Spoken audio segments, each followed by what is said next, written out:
उस दिन police station में जो तूने किया उस बात को मैं भूला तक नहीं था, और उस पर तू मेरे घर में घुस आया। तुझे पता नहीं तूने किससे पंगा लिया है।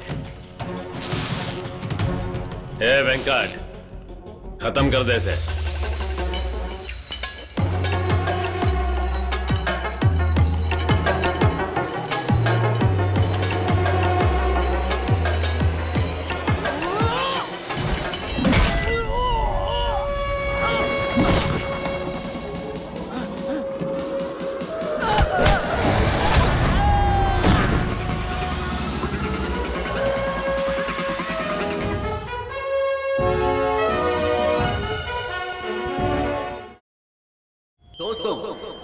अब हमारे सामने बात करने के लिए आ रहे हैं एआईसीपी पार्टी के नेता और एडवोकेट श्री लक्ष्मण जी। मेरे साथियों, मैं आपके सामने आज अपना एक नया रूप सामने रखकर बात करना चाहूंगा, खास करके इस धरती और इस धरती से जुड़े इंसानों के बारे में। मैं जहां खड़ा हूं वही मेरी धरती है। दुनिया में कहीं भी ऐसा प्रवासन नहीं हो रहा। इस धरती को हड़पने के लिए और छीनने के लिए जो झूठा कानून बनाया गया वो है प्रवासन कानून। जो बाढ़ हमने बांध कर रखी है वो सिर्फ धरती पर ही नहीं, हम इंसानों के दिलों पर भी है। आपको याद होगा वो छोटा सा नंजईकोट गांव जहां तमिलनाडु और केरल के लोग आपस में मिलजुल कर रहते थे। ऐसे भेदभाव के बारे में इन्हें नहीं पता था, फिर भी मेहनत करके काम करके सालों साल नंजईकोट के लोग जी रहे थे। और ऐसे ही तमिल लोगों पर डीवाईपी पार्टी के लोगों ने प्रवासन के नाम पर धब्बा लगा दिया है। उन्होंने परिमल जी की प्रतिमा को भी तोड़ डाला, घर, बच्चे, परिवार और जिंदगी सब कुछ नष्ट कर दिया। डीवाईपी पार्टी के लोगों ने इन्हें झोपड़पट्टी में नदी के किनारे, गंदी सड़क के किनारे ऐसी जगह फेंक दिया जो इंसान के जीने लायक नहीं है। जाते हुए लोगों को इंसानियत छोड़कर तमाशे की तरह देखने वाले हैं डीवाईपी पार्टी का प्रेसिडेंट अमरनाथ। इंदिरा एस्टेट और परिमल कॉलोनी को भी हड़पने के लिए खूंखार गुंडों का इस्तेमाल किया गया और इन अत्याचारी क्रिमिनल्स को पालने वाला था अमरनाथ। अपने सारे गुनाहों को सबसे छुपाने के लिए अपने मामा विजयानंद को एमपी के रूप में वही लेकर आया था और अपने खुद के भाई अप्पू नाम के जहरीले सांप को अमरनाथ ने आने वाले इलेक्शन में विजयानंद के बदले डीवाई पार्टी का अध्यक्ष बना दिया। नंजईकोटे में डीवाईपी के इस खून खराबे में लोकल लोगों ने बाहर के लोगों के साथ मिलकर हथियारों का कारोबार शुरू किया और खून खराबा किया। अब सोच बदलने का वक्त आ गया है। झोपड़पट्टी के गंदे नालों में रहने वाले अपने तमिल लोगों से मैं लक्ष्मण वादा करता हूं कि उन लोगों को इस नंजईकोटे में वापस लाकर उनका हक दिलाऊंगा। डीवाईपी के झूठे वादों को एआईसीपी पार्टी टक्कर देगी। बड़े बड़े सवाल और छोटे छोटे दबावों के साथ अमरनाथ के खिलाफ आवाज उठाने की कोशिश करेंगे। और आप में आवाज उठाने की हिम्मत है तो मैं एडवोकेट लक्ष्मण आपको बता रहा हूं कि हमारी इस धरती के इंसानों को डराने और मारने के लिए आगे ये हरगिज नहीं होने देगा। बंद कर दो, ऐसे नहीं चलेगा। ये सिर्फ लक्ष्मण की चेतावनी नहीं है, एआईसीपी आज आपको मौका दे रही है। ये नंजईकोटे का अरमान है। नंजईकोटे के लोगों को मेरा नमन, धन्यवाद। प्रवासन को रोकना होगा, तभी हमारी जिंदगी रोशन होगी। प्रवासन को रोकना होगा, चाहे नया कानून बनाना पड़े। प्रवासन को रोकना होगा, तभी हमें हमारा हक मिलेगा। प्रवासन को रोको। प्रवासन भाई, तुम नहीं आ रही हो? प्रेयर शुरू हो जाएगी। तुम लोग चलो। चलो चलते हैं।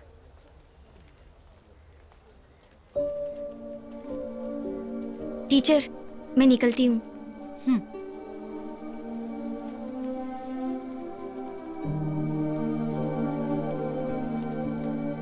बेटी, क्या तुम नहीं जा रही?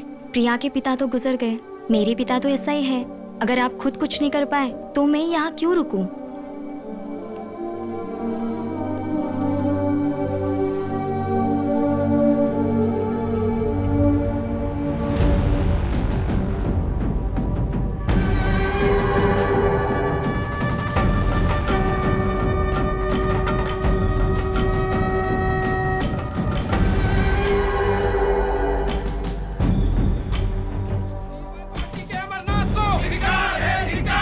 खून का बदला जरूर लेंगे।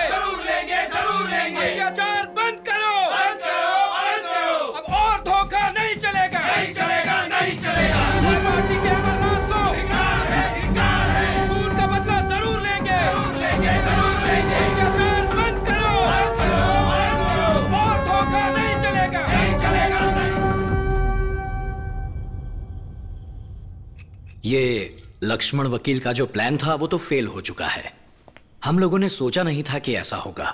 इस हादसे को होते देख हमें कुछ न कुछ जल्दी ही कर दिखाना होगा।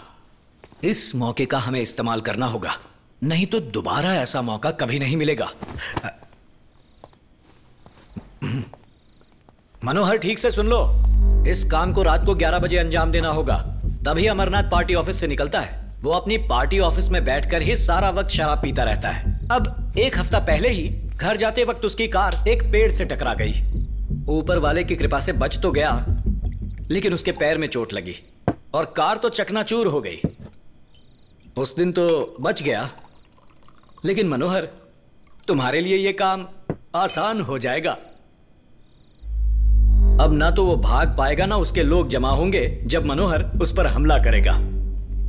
ए, फोटो दे। ये लो। कब किसको कैसे उठाना है मुझे सिखाने की जरूरत नहीं है।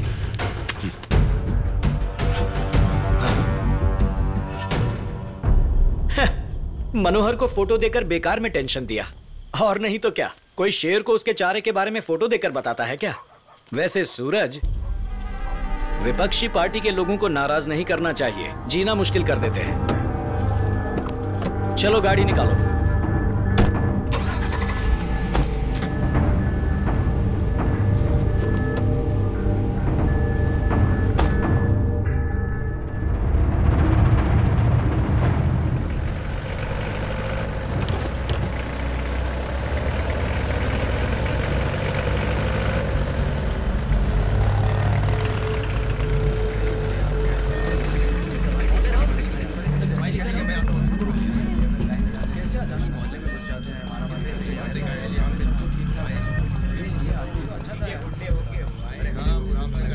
चलो हटो, रास्ता दो।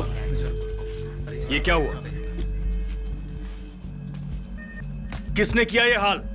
पार्टी के खिलाफ हम लोग दंगा नहीं कर सकते। हम तो गरीब लोग हैं, किसी तरह गुजारा कर रहे हैं। वो दुकानें तोड़कर पैसा लूट के चले गए। कौन थे वो? आप तो ऐसे पूछ रहे हैं जैसे कि आपको यहाँ के बारे में कुछ पता ही ना हो। आप तो यहाँ के ऐसा ही हैं।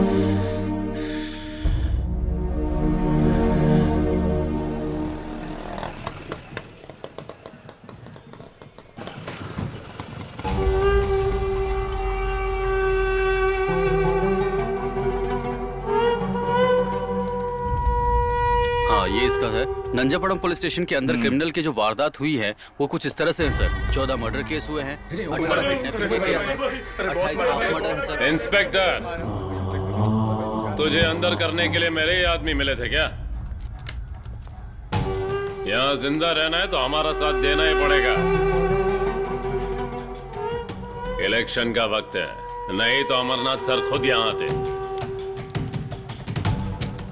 पूरे इलाके में डीवाईपी पार्टी के पोस्टर लगाने थे।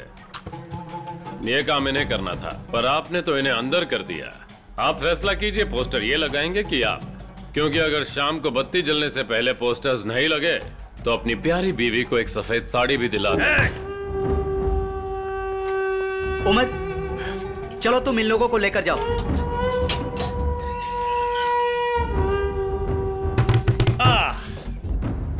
चंद्रा, तू यहीं पर रुकेगा। अगर कोई कंप्लेंट करने आए तो संभाल लेना। आगे तू समझदार है, पता है ना क्या करना है।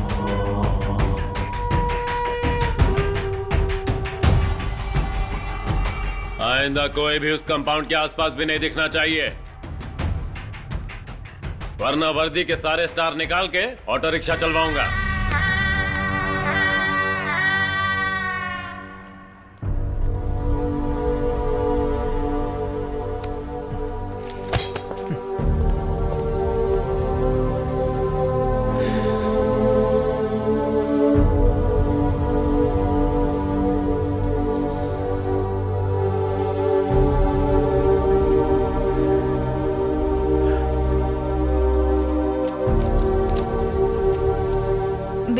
पिताजी के लिए पानी लेकर आ। स्टेशन तो जाकर आए हैं, क्या खुद से पानी भी नहीं ले सकते किचन से?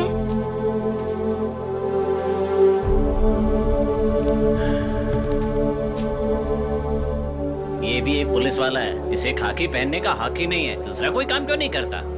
पुलिस के नाम पे धब्बा है। इतनी पुलिस होने के बावजूद भी अमर का दहशत खत्म ही नहीं हो रहा है। अरे ये तो स्टेशन जाकर मच्छर मारता है, इसको फोकट का पगार जो मिलता है। इसके होने से बेहतर है या ना हो, जाके चूल्हे भर पानी में डूब मरे। ये बस ऐसे ही बैठे रहता है।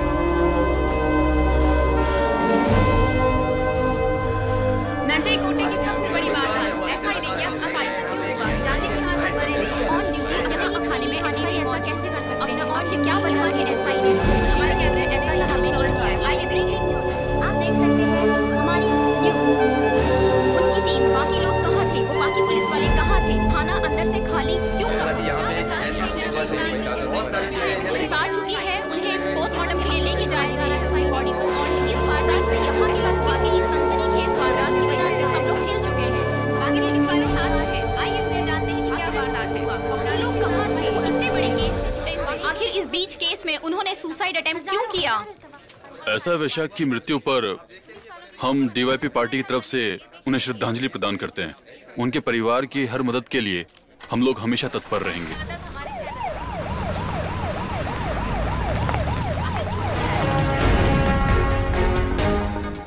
और वैशक की मौत के बारे में सीबीआई चीफ सेक्रेटरी ने कहा है कि इस केस की सीबीआई द्वारा गहराई से तहकीकात होनी चाहिए। इस पुलिस वाले का इस तरह से खुदकुशी करने के पीछे उस पर क्या दबाव होगा?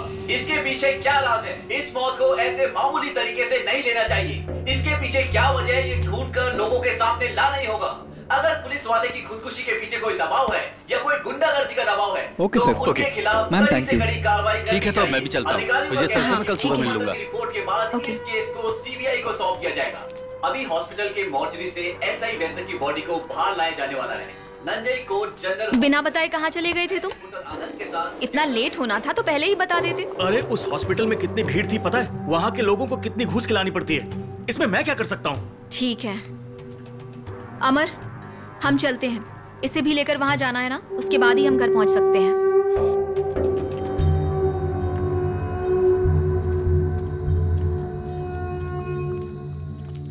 अप्पू, हाँ? उस आदमी ने सुसाइड क्यों कर लिया? अरे छोड़ो ना संगीता, अपने को क्या मतलब।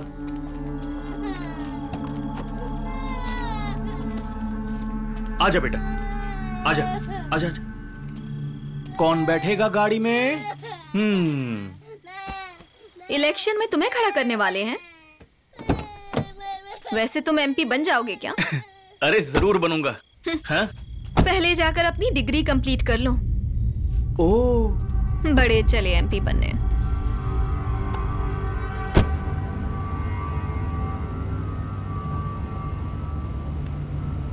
अमर, एमपी बनने के लिए अप्पू मुझसे ज्यादा काबिल है क्या?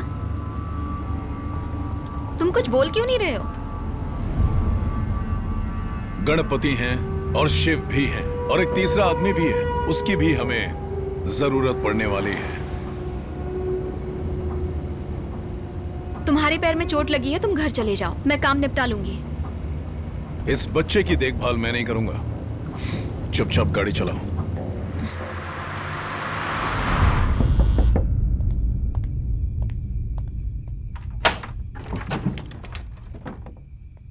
बोलो, कौन हो तुम?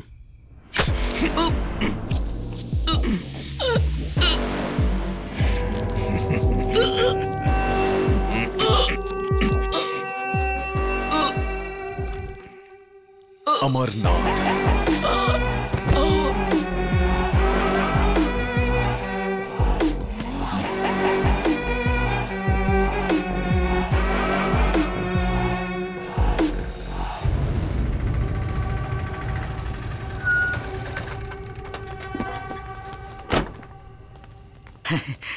इतनी देर हो गई, तुम वहां से निकल चुके थे ना? अरे पूछिए मत अपू भाई, आते समय रेलवे स्टेशन पर एक आदमी को लिफ्ट दे दी, उसी में लेट हो गया। लिफ्ट दी? अरे लिफ्ट ही तो दी है। देखो, कैश लाते वक्त बेकार में दूसरे को लिफ्ट नहीं देनी चाहिए, समझे? अगर कुछ हो जाता तो? आप तो जानते ही हैं उस सावधान एक्सप्रेस के टाइम के बारे में। जानता हूँ, पर मैं नहीं जानता था ना, कब से वो सड़क किनारे खड़ा था, आने जाने वाली सभी गाड़ी वालों से लिफ्ट मांग रहा था, पर किसी ने लिफ्ट नहीं दी। मैंने उस बेचारे को ऐसी हालत में देखा तो मुझे दया आ गई, मैंने लिफ्ट दे दी। लिफ्ट दी। लेकिन आपका कैश तो सेफ है ना भाई? कैश सेफ है। मैंने सोचा आपको कैश दे दूं। कौन था वो? दिखने में कुछ खास नहीं था, जहाँ तक मुझे याद है 10-12 साल पहले मैंने उसे कहीं देखा था। उसके बाद का कुछ याद नहीं। हाँ, उसकी आंखें देखने पर लगता था कि मैं उसे पहचानता हूँ, पर कुछ याद नहीं आया। पता नहीं कहाँ देखा था उसे। इतना परेशान था, फिर भी 4-5 बच्चों की पढ़ाई की जिम्मेदारी अपने सर पर ले रखी थी। वैसे उसे देखकर मुझे ऐसा लगता था कि कुछ सालों पहले वही मुझे मुंबई लेकर गया था। वो आदमी बहुत इंटेलिजेंट है भाई, उसे बहुत सारी भाषाओं का ज्ञान है। वो तमिल वालों से तमिल में बात करता है, तेलुगु वालों से तेलुगु में और कन्नड़ वालों से कन्नड़ में। हाँ, एक बार वो सरकार के खिलाफ खड़ा होना चाहा, लेकिन फिर खड़ा ही नहीं हुआ।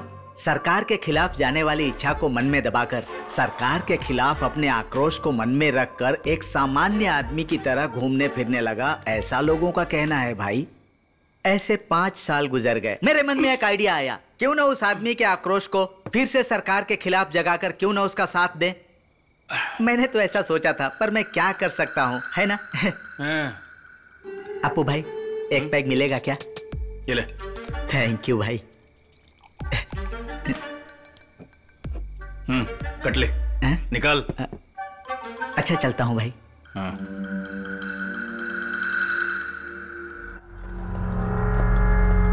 ए बिजू, मेरे लिए चाय लेके आना। सुन रहे?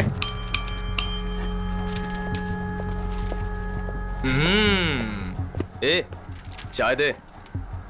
मेरे पास नहीं है। तेरे पास नहीं है? जल्दी आ रे। कहाँ मर रहा था इतना देर? हाँ, तू भी चाय ले ले।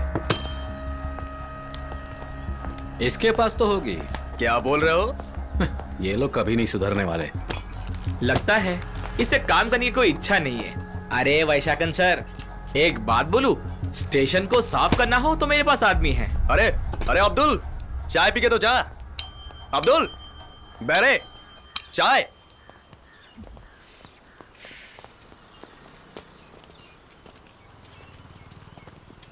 अरे जरा जल्दी चलना।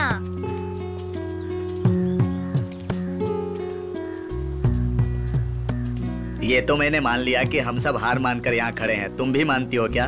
हार मानकर पीछे नहीं मुड़ सकते। यूनिफॉर्म पहनकर बैग लेकर घर से बाहर निकलेगा तो यही सोचूंगी ना कि यहाँ आ रहा है। मैंने कुछ गलत कहा क्या? आजकल के लड़के तो अपनी मन मर्जी करते हैं, हमारी कहाँ सुनते हैं। इसे पढ़ाने लिखाने में पूरी उम्र लगा दी, कहाँ कहाँ मन्नत नहीं मांगी। एक बार पलिनी मंदिर तक भी गई थी, उसके बाद तिरुपति गई। उसके बाद इसके एक दोस्त ने इसकी नौटंकी के बारे में मुझे बताया। अगर ये ऐसे ही करता रहता तो ये नौकरी भी हाथ से जाती। मैंने सही कहा ना? ये बात सही है। वही तो। मेरा मतलब है वो बिना काम का ही घूमते रहते हैं।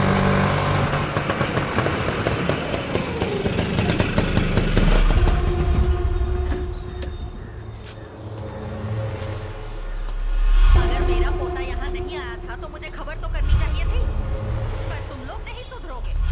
किसी को ना मेरे पोते की और ना मेरी पड़ी है। एक दादी होने के नाते और कर भी क्या सकती हूँ। मुझसे जितना हो सका मैंने उसके लिए किया।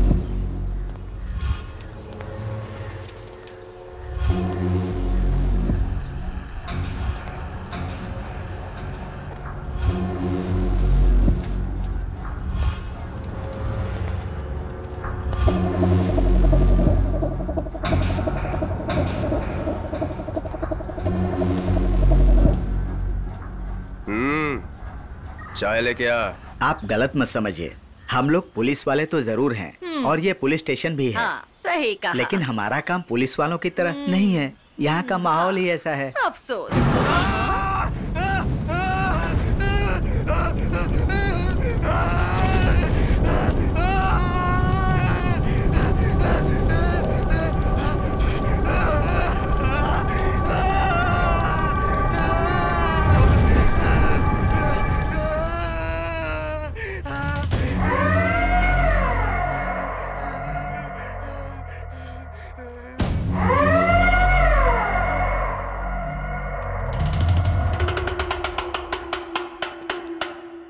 कौन सा पुलिस स्टेशन लिखा है? नंजई कोटे। ब्रांच चाहे कोई भी हो, बस वो पुलिस स्टेशन है, इतना ही काफी है।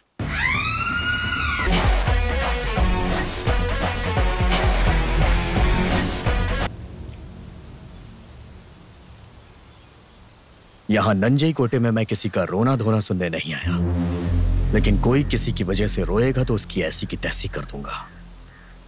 यहां पर मैं कुछ ही दिनों के लिए रहूंगा, लेकिन जब तक इस पुलिस स्टेशन में रहूंगा तब तक हम सब पुलिस की ड्यूटी निभाएंगे। आया समझ में या वापस समझाऊं? चलो अब बताओ अपने अपने बारे में। सर मैं यहाँ का हेड कांस्टेबल अब्दुल्ला हूँ। मेरी एक बीवी है और एक बेटी। सर कुट्टम पिलाई, ASI हूँ, इसी साल रिटायरमेंट है। सर ये मेरा पोता है गोविंद, हर चीज में माहिर है। ये बात और है कि जो भी करता है सब गड़बड़ हो जाता है। सर मैं ड्राइवर हूँ, बीजू, 35 साल का हूँ, फैमिली के साथ रहता हूँ। सर मैं राइटर सुंदरम हूँ, 35 साल का हूँ, मेरी एक बीवी और 2 बच्चे हैं। बिजू अपनी जीप की स्पीड कैसी है अभी? सर जीप की जितनी स्पीड है उतनी स्पीड से चलाकर अभी वापस आता हूँ। अब डीजल का खर्चा मैं दूंगा, जहाँ कहूँगा वहाँ ले चलना पड़ेगा। एक सड़क है, ज्यादातर तमिल के लोग वहीं पर रहते थे, लेकिन अब अपू के शासन की वजह से उन्हें प्रवासन करके जाना पड़ा है। अब कोई भी तमिल यहाँ नहीं रहता है सर। वापस आने वाले अमरनाथ के नाम से बहुत डरते हैं सर। सच बोले तो ये बहुत बुरा है सर।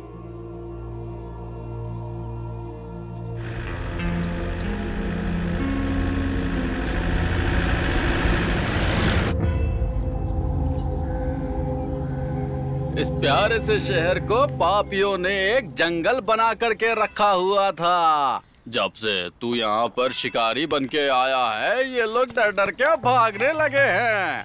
पर इतना कुछ होने के बाद भी मैं ही हूँ जो तुम्हारे साथ अब तक खड़ा हूँ। अब तो नंजय कोटे के तुम ही राजा हो, तो प्रजा पे कुछ एहसान करो ना मालिक। हो सके तो थोड़ी सी हमें भी पिला दो मालिक। इस गांव में कोई मर्द नहीं है क्या राजेंद्र? मर्द क्या, और वो भी यहाँ पे? क्या पे?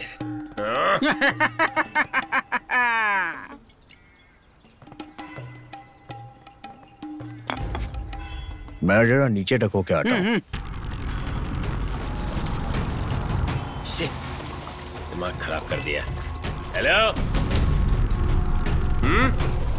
कहाँ जा रहा है?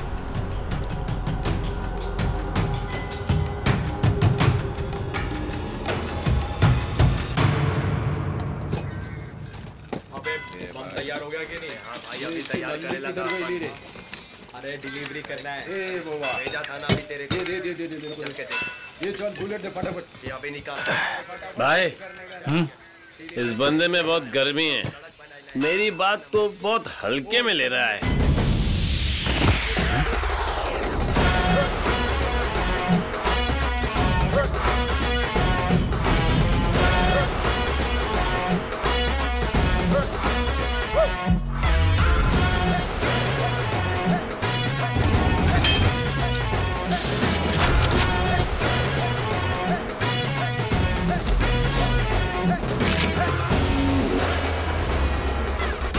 अरे देख क्या रहे हो, इसे हॉस्पिटल लेकर जाओ। लेके जाना पड़ेगा। ठीक है, क्या हो गया?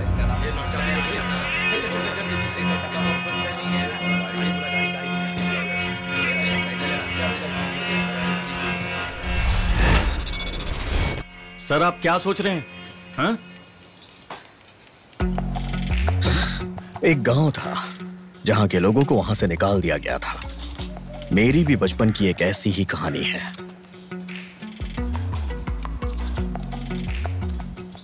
उस कहानी को मैं याद करना भी पसंद नहीं करता, और जो हम पसंद नहीं करते उसे अगर कोई याद दिलाए तो गुस्सा तो आएगा ही ना।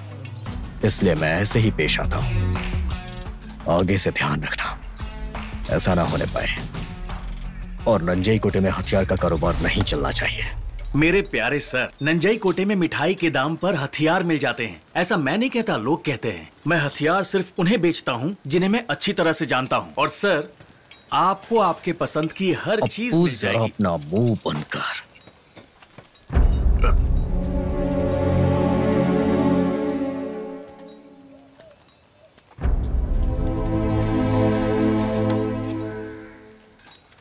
नाइन mm कोल्ट है, Italian made, light weight, metallic finish, और मैगजीन कैपेसिटी के बारे में पूछिए ही मत। इतनी कीमती है कि मार्केट में अवेलेबल नहीं है। निशाना कभी चुकता नहीं है सर। अगर चाहिए तो गिफ्ट समझ के रख सकते हैं। मुझे खरीदने की कोशिश करोगे तो ये तुम पे चलेगी।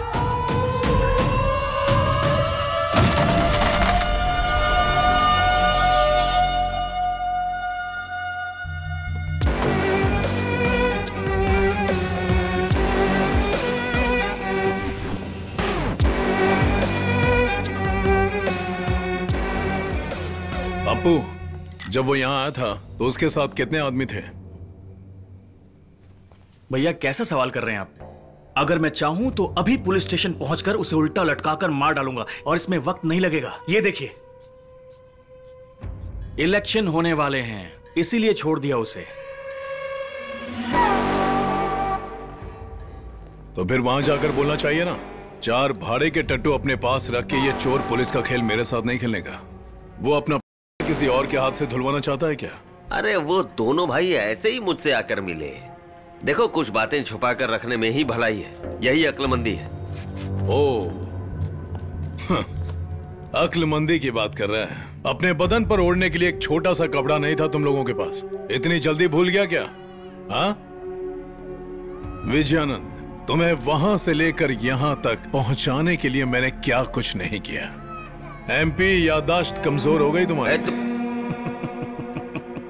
डॉक्टर, इसका बीपी बेकार में चेक कर रही हैं, जाकर बच्चे को देखिए। तुम्हारे भाई के खिलाफ मैंने कभी कोई बात नहीं की है, लेकिन अभी जो यहाँ पर बैठा है वो मेरा बाप है, उससे इज्जत से बात किया करो।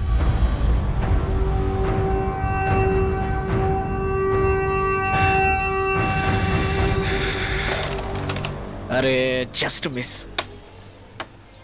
जो हम आइसक्रीम फैक्ट्री में पावर सप्लाई देखे थे ना, वो एक गैस सिलेंडर के पावर के बराबर है। एक बड़े बंगले को उड़ाने के लिए एक गैस सिलेंडर काफी है।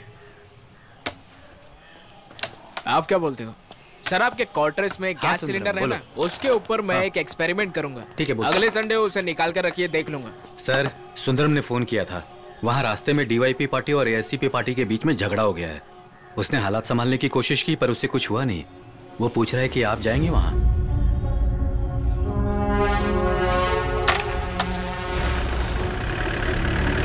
हटो हटो हटो, रास्ता छोड़ो।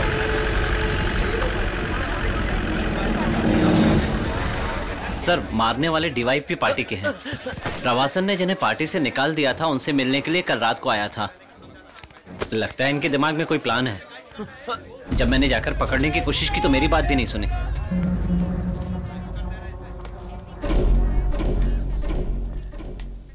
प्यारे देशभक्त नागरिकों, जब एक बेगुनाह आदमी को 2 गुंडे मिलकर मार रहे हो तो गांव वाले खड़े होकर तमाशा देखें, ये गलत है। एक जिम्मेदार नागरिक को कभी खड़े होकर तमाशा नहीं देखना चाहिए। आज जो किसी और के साथ हो रहा है, कल वो आपके साथ भी हो सकता है। तो क्या करेंगे? इधर पुलिस वालों की कोई जरूरत नहीं है, बुला जिसको बुलाना है। अगर किसी भी वर्दी वाले ने यहाँ कदम रखा ना, तो उसकी भी ऐसी हालत करूंगा, याद रखना।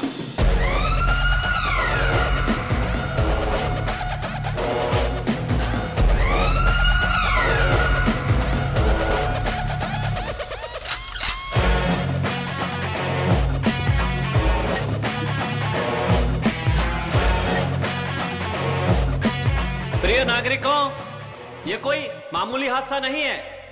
अब आप लोगों के सामने असली तमाशा पेश किया जाएगा। गुंडागर्दी का समय अब समाप्त हो चुका है। कैसे? ये आप आगे देखेंगे।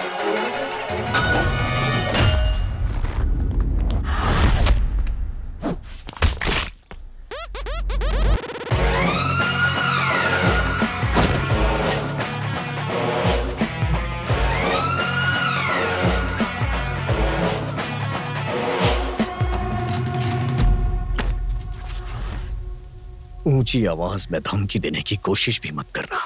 ऊंची आवाज सुनना मुझे पसंद नहीं। और रही मुझे धमकी देने की बात, तो तेरा बाप भी अगर दोबारा जन्म लेगा ना, तो भी कुछ नहीं हो सकता।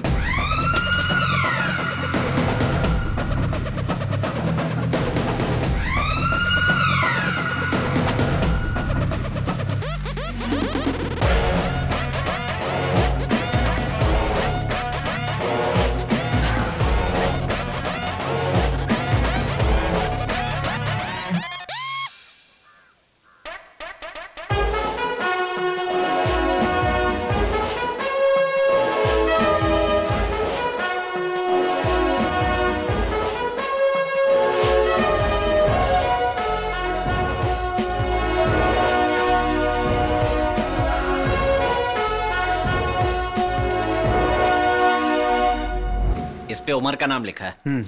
उमर को उठाओ। इस लेटर में लिखा है रसाक को उठाएंगे। इसमें भी लिखा है रसाक को उठाओ। बीजू को उठाने लिखा है। अब इसने क्या गुनाह कर दिया? उमर को उठाओ। लिखा है उमर को उठाने की हिम्मत है क्या? उमर, बहुत बड़ा सिर दर्द है सर। अगर तुम्हारे अंदर हिम्मत है तो इन सब को छोड़कर अमरनाथ को उठा के दिखाओ। लिखने वाले का नाम जोर से पढ़ना। एक लेटर पर भी किसी का नाम नहीं लिखा है सर। जिन जिन को उठाना है उनकी कंप्लीट डिटेल मुझे मिलनी चाहिए। हमारे पास उनकी कोई डिटेल नहीं है।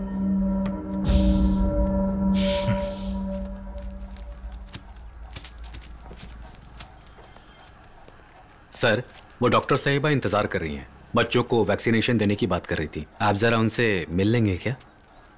ओह, ओके।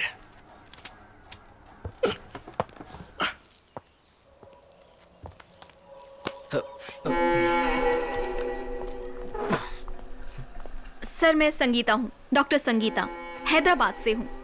अमरनाथ मेरे कजिन हैं। वो यहाँ पर नहीं आ पाए तो उन्होंने कहा कि मैं आकर आपसे बात कर लूँ। मैडम, आप डरिए मत, जो भी है सर देख लेंगे। नंजन कोटे में आना ही आपकी गलती है सर। ये जो आप चोर और पुलिस का खेल खेल रहे हैं ना, अगर ये चलता रहा तो आप कहीं के नहीं रहेंगे। और आपके लिए अच्छा रहेगा अगर आप अमर के मामले में दखल अंदाजी ना करें। इस बात को आप अपने दिमाग में बिठा लीजिए। यही कहने आई थी।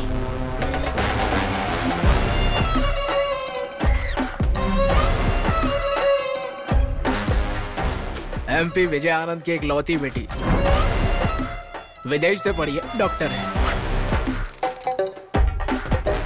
ये एक हैदराबाद के लड़के से प्यार करती थी और वो दोनों बहुत क्लोज थे।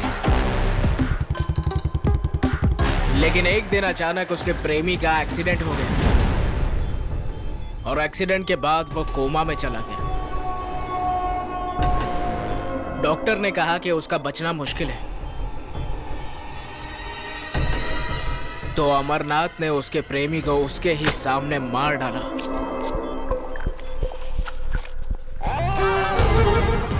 और प्रेग्नेंट हुई संगीता को यहाँ गांव लेकर आ गया।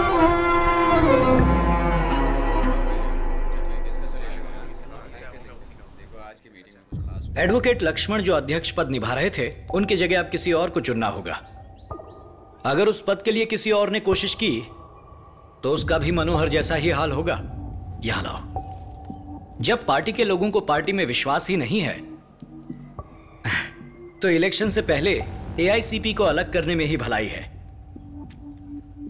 तो फिर सब लोग सर्वसहमति से किसी एक व्यक्ति को अध्यक्ष पद के लिए चुनो, वही इलेक्शन लड़ेगा।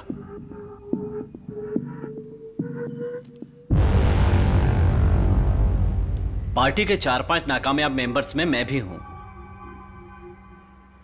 सिर्फ 5 साल पहले तक ही हमारे पास जनता के विश्वास और सपोर्ट की ताकत थी, लेकिन अमरनाथ ने उन सब के बीच में डर पैदा कर दिया। उस बदनाम डीबीआई पार्टी को खरीद लिया। सिर्फ इतना ही नहीं, इंदिरा स्टेट के हजारों परिवारों का नाम यह कहकर काट दिया कि वे दूसरे राज्य के हैं। लेकिन जो लोग एआईसीपी पार्टी में शामिल थे उनको हटाने की हिम्मत नहीं कर पाए। और जब वो लोग गांव छोड़कर जा रहे थे तो उनसे हमदर्दी नहीं जताई। अगर हम ऐसा करते तो उन लोगों की शक्ति से हमारी पार्टी मजबूत होती। अब इलेक्शन तक इंतजार करना होगा। मुझे और कुछ नहीं कहना।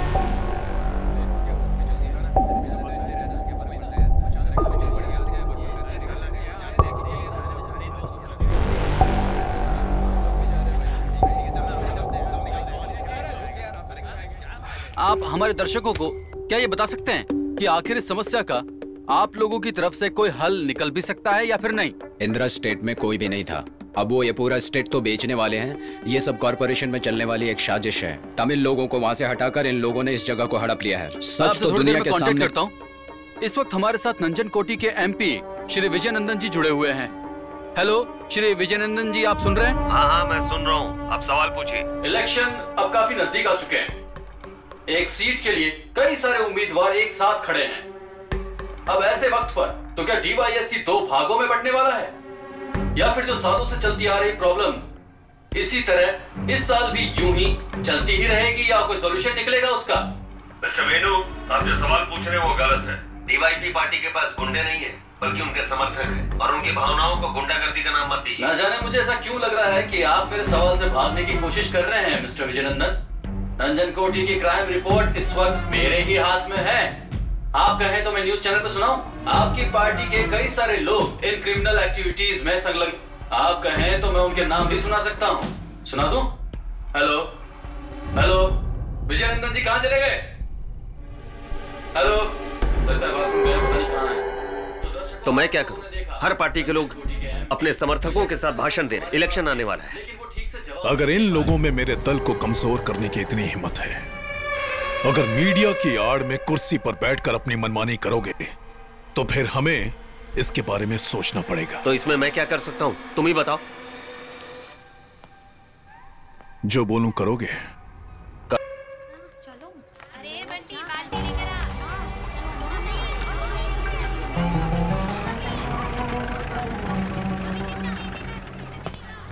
उमर, तुम्हें सोमवार को पुलिस स्टेशन आना होगा। ऐसा ही नहीं बुलाया है। तू पुराना अब्दुल नहीं लग रहा है। तेरे को ये ठुल्ले लोग प्रमोशन तो नहीं दे रहे? मजाक बंद करो उमर। तुम्हें सोमवार को पुलिस स्टेशन आना ही होगा। यही तुम्हारे लिए बेहतर होगा। आऊंगा ना। वैसे भी उस नए इंस्पेक्टर से अब तक मुलाकात नहीं हुई। आके मिलता हूँ। अच्छा, वैसे घर में सब ठीक ठाक है ना?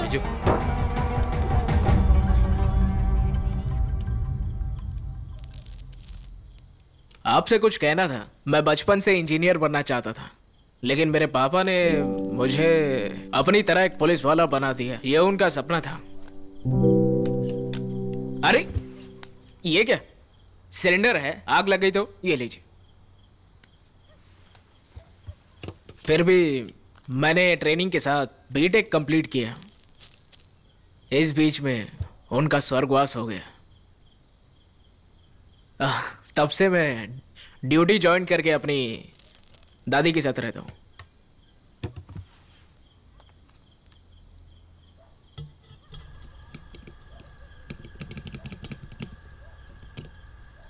ये जो स्मेल है, ये वाकई गैस की है या फिर तुम्हारे पेट की गैस है? सर सर ये रेगुलेटर काम तो कर रहा है ना? आजकल खाना पीना टाइम पे नहीं होता है। हाँ बिजू, जरा वो रेगुलेटर चेक करना। ओके। अरे सर, हमारे पास सिर्फ 10 सेकंड बचा है सर। अब 9 सेकंड। चलो भागो। अरे कहाँ भाग रहे हो? कहाँ भाग रहे हो? अरे रुको तो। अरे रुको मेरे लिए सर।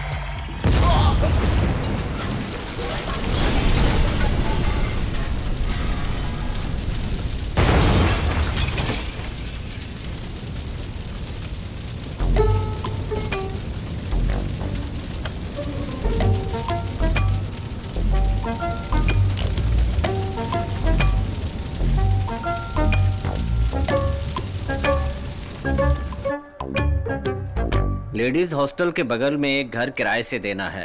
हाँ सर, आपको किराए के घर की तलाश थी ना? लेडीज हॉस्टल के बगल में एक घर खाली है जो पिछले कुछ समय से... हाँ सर, मैं पहुंच गया हूँ। सर, आपके क्वार्टर से धमाके की आवाज आई थी। हाँ?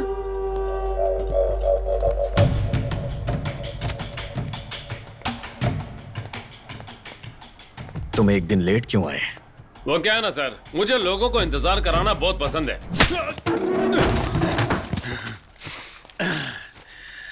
मुझे भी।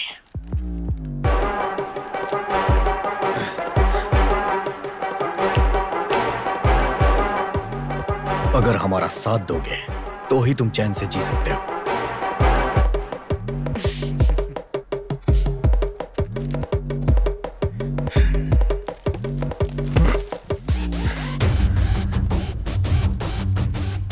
आज तक मुझसे किसी ने ऐसे साथ देने की बात नहीं की। चलो आ जाओ। आइंदा मैं तुम्हें कभी किसी नेता के साथ नहीं देखना चाहता, और उसी तरह एक भी नेता तुम्हारी खातिर मुझे नहीं मिलना चाहिए। दोनों में से चाहे जो भी होगा, उसका नुकसान तुम्हें ही सहना पड़ेगा। और हाँ उमर, कोई अच्छा किराए का घर हो तो बताना, जरा देखना है। गाड़ी निकाल।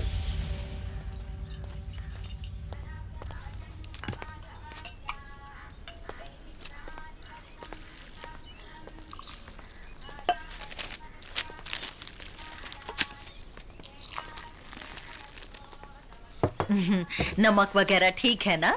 ओ। स्टेशन जाने की बात से ही गोविंदा डर जाता था। एक दिन मैंने पूछा कि गोविंद आज तुम पुलिस स्टेशन कैसे जा रहे हो? पता है उसने क्या जवाब दिया? कि सर वहां पर है। वैसे सर आप यहाँ हैं तो क्या वो स्टेशन नहीं जाएगा?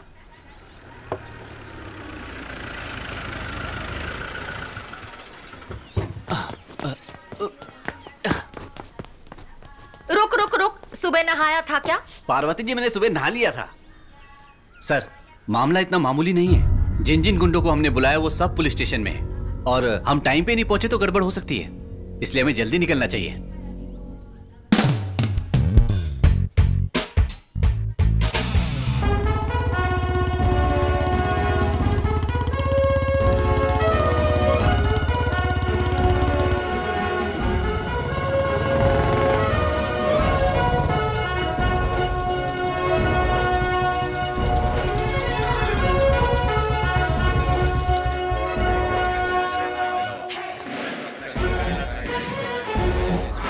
वो देखो आया।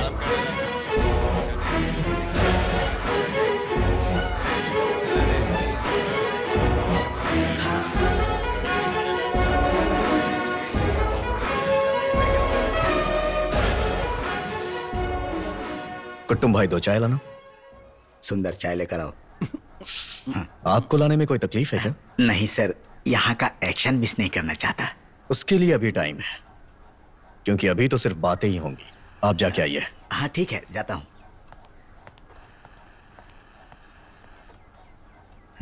उस आदमी का नाम बताना जिसके बाल लंबे हैं। वो लंबे बाल वाला? उसका नाम रजाक है, बेंगलुरु का रहने वाला है। हम जो भी कहेंगे वो करेगा। 10 साल से इस आदमी के साथ कौन कौन है? 5 सालों से? 1 साल से?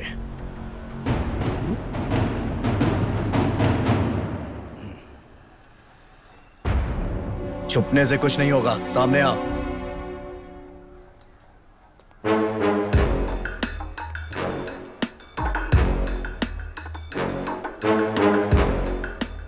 कितने सालों से इनके साथ है?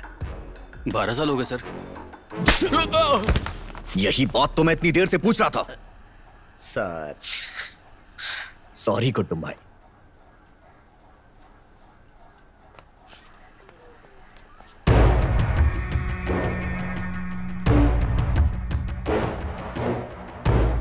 क्या बात है अप्पू, तुमने उस पर ध्यान नहीं दिया क्या?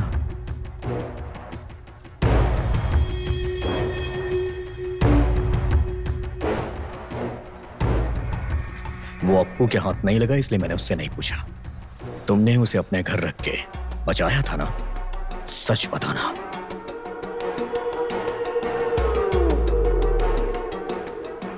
इतने आदमियों के साथ आना ये कोई अक्लमंदी नहीं है। ये सोचने के लिए दिमाग चाहिए और वो दिमाग तुम्हारे पास नहीं।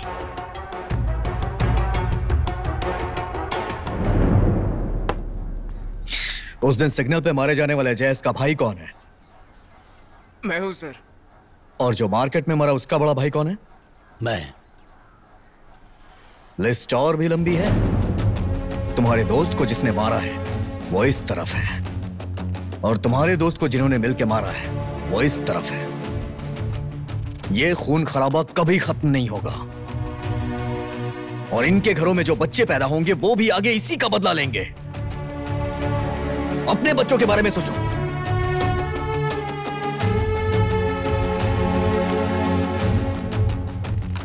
यहां आज के बाद बच्चों को पोलियो डोज पिलाने के लिए भी घर के बाहर कोई कदम नहीं रखेगा।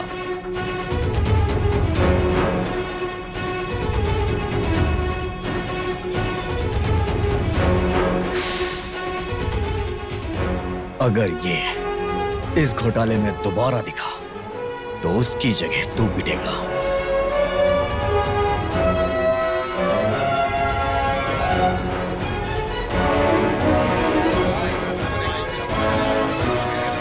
अच्छा देख, इतना काफी है या और करूं?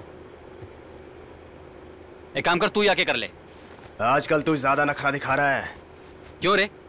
एक काम की बात करूं तो तुझे लगता है कि मैं नखरे दिखा रहा हूँ? एक पंखा तो ठीक से सेट नहीं हो रहा है। तू मुझे ज्यादा मत सिखा, मुझे पता है मुझे क्या करना है। तू तेरा देख। मैं देख लूंगा, लेकिन तू यहीं पर बैठा रहे। क्या है चिरकुट? तू अपने आप को बहुत बड़ा तोप समझता है? अगर दोबारा मेरे बारे में कुछ कहा तो मैं तेरा मुंह तोड़ दूंगा। अच्छा, मुंह तोड़ेगा? चल तोड़ के दिखा। तोड़ने से पहले पंखा ठीक करके दिखा। तो क्या हुआ? क्या हुआ? क्या कर लेगा तू? तेरी तो रुक जाओ।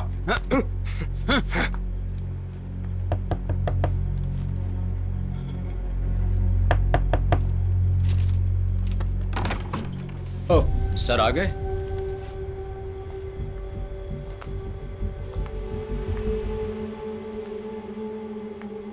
अरे सर आए।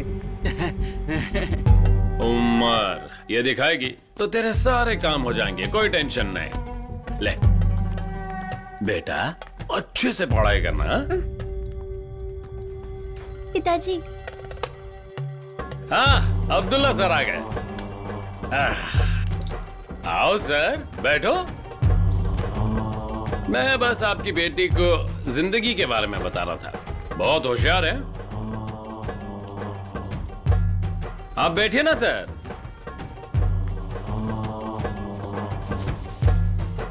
सच्ची में मान गया सर। इंस्पेक्टर बोले तो ऐसा ही होना चाहिए। उस वक्त मैं थोड़ा डर गया था, लेकिन आपकी टेंशन ज्यादा थी। वो आज नहीं तो कल चला जाएगा, लेकिन आप और मैं यहीं रहने वाले हैं ना। हाँ? खैर छोड़ो। अब्दुल्ला, मेरे खातिर अपने सर से बात करो, उसे समझाओ कि यहाँ ऐसा नहीं चलता। यहाँ कोई किसी के काम में टांग नहीं अड़ाता। मैं आपके काम में नहीं अड़ाता, आप मेरे में नहीं अड़ाते, वरना टांग कट जाती है। दीदी,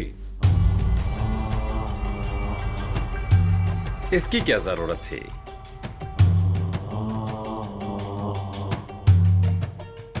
चाय बहुत अच्छी है। जैसे मैं यहाँ आया वैसे ही बीजू सर के घर, कुटुंब सर के घर और गोविंद सर के घर में जाऊंगा और उन्हें भी समझाने की कोशिश करूंगा। आगे तो आप लोग जाने, आप लोगों की किस्मत।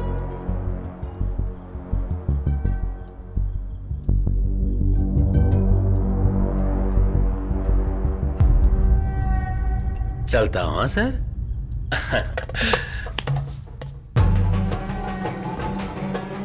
चलो।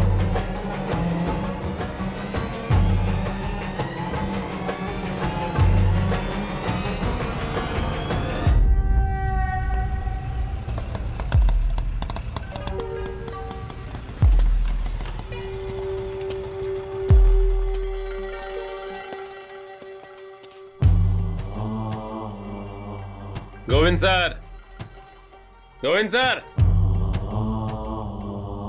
भाई घंटी बजाओ। हैं?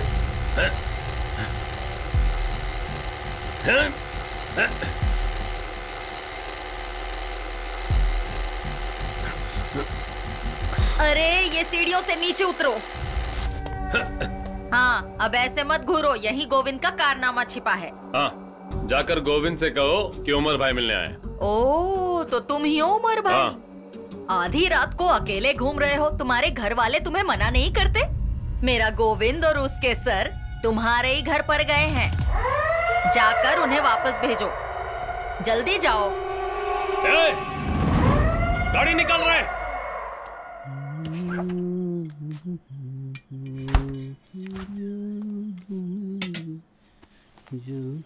अब्दुल्ला स्टॉप। बहुत अच्छा है। आपका शुक्रिया।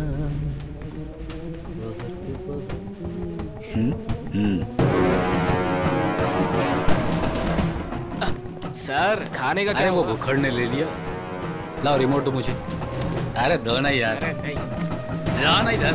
आपका क्या प्रोग्राम चालू हो गया होगा? नहीं यार, मैच भी जरूरी है। डर नहीं लगता है? नहीं, बिल्कुल डर नहीं लगता है। अगर बंदूक चली तो? बंदूक चले तो भी। अरे उमर, अरे आना बैठ। रजिया, उमर अभी बाहर से आया है, इसके लिए चाय और कॉफी लाना। बातों बातों में मैं भूल ही गई कि तुम्हें चाय पिलानी है। अभी लाती हूँ। उमर, बैठ ना यार।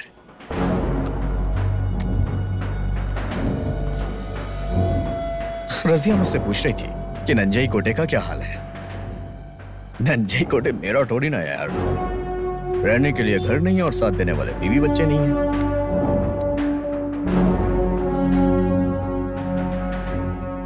लेकिन तेरे बारे में सोच के अफसोस हो रहा है कि तेरे साथी इस बारे में जान के बाहर बताएंगे तो तेरे दिल पे क्या गुजरेगी।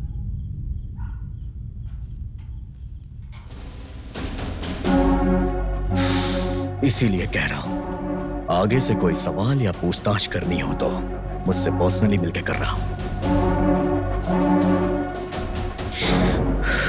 जिस घर में औरतें रहती हूं वहां घुस के टाइम पास करना अच्छी बात नहीं है, गंदी आदत है।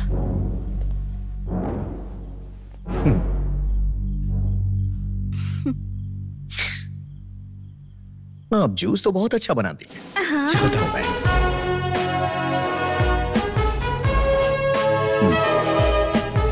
एंजॉय। चलो आ जाओ। तो फिर अब तुम्हें अक्ल आ जाएगी। तुमको देखा तो ये ख्याल आया।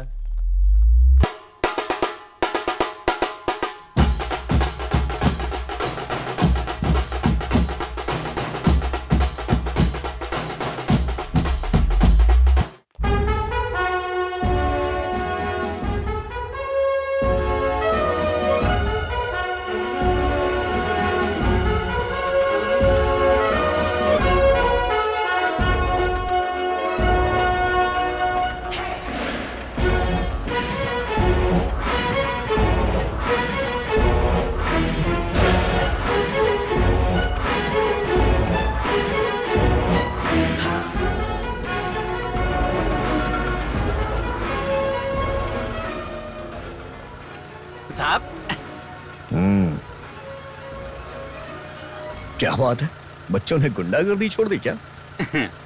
गुंडागर्दी हम भूल गए हैं सर, अब तो हम लोग ठेले चलाते हैं।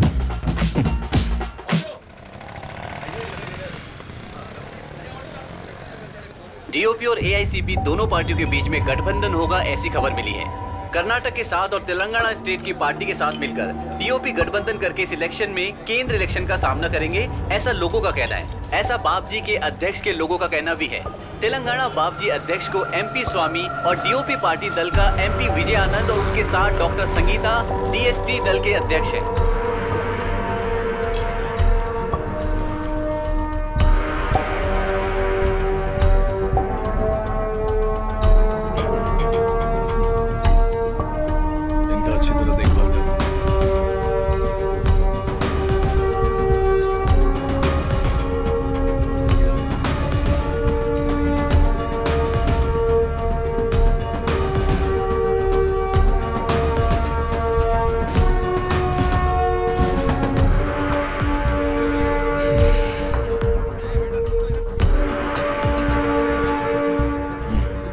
अपने लोगों को सीट मिलनी तय है। लाल झंडा जीता तो राज्यसभा, हरा झंडा जीता तो लोकसभा। तो ये मंत्रिसभा क्या होता है? ये राजनीति का खेल है। हमारा अगला टारगेट दिल्ली है। भाई कुछ समझा?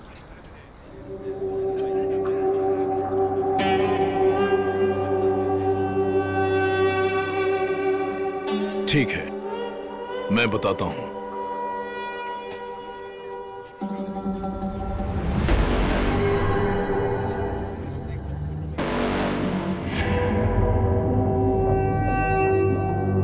सर,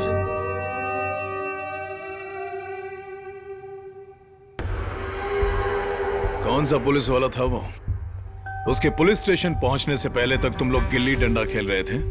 उन लोगों से कैसे निपटना है ये बात समझानी पड़ेगी क्या? बात वो नहीं है सर, वो पुलिस वाला बहुत गर्म खोपड़ी का है। उमर, फिलहाल मुझे छोटे लोगों के बारे में सुनने का टाइम नहीं है। वो जो कोई भी हो, इलेक्शन होने तक उन सबको अपने काबू में रखो। खा के जाना, भूख लगी होगी।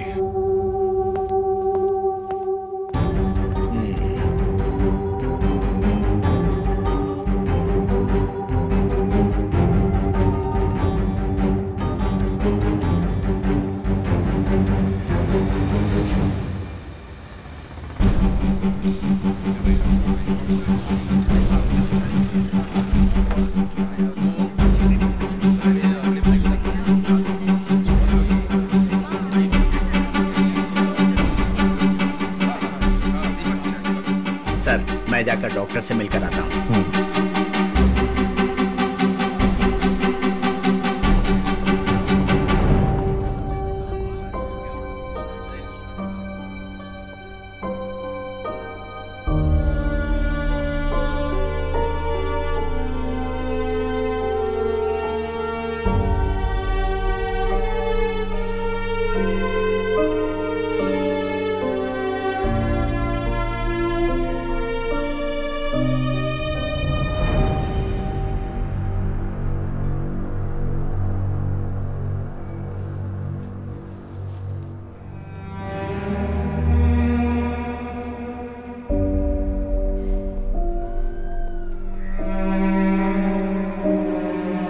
सर, डॉक्टर के कहने के मुताबिक अब्दुल्ला का दायां पैर ऑपरेट करना पड़ेगा।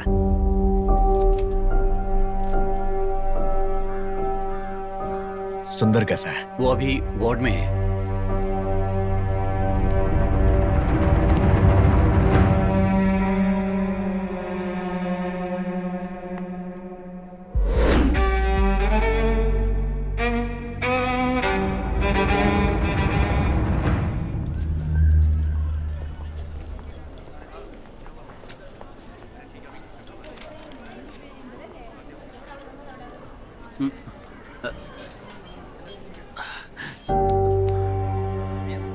वो उमर था सर। रास्ते में लौटते समय ये सब हुआ। असल में वो आपको ढूंढ रहा था, अचानक पीछे से हमला कर दिया।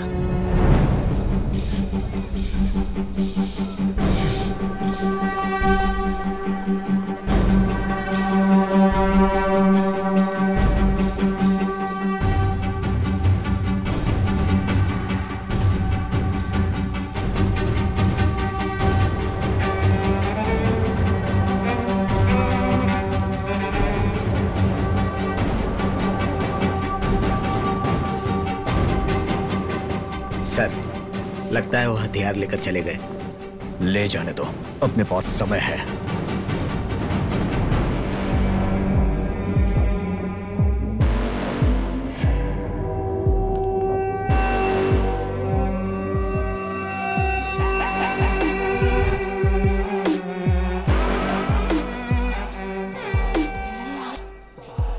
ज्यादा आदमी नहीं मिले क्या?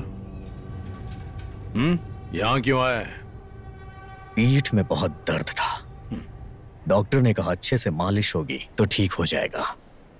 देख, इस नंजय कोटे में जो भी आया है कभी कामयाब नहीं हुआ। अगर हुआ भी तो यहां से बाहर नहीं जा सका। अगर तुझे लगता है कि मैंने कामयाबी हासिल की है तो इसका मतलब वो पुराना नंजय कोटे नहीं रहा।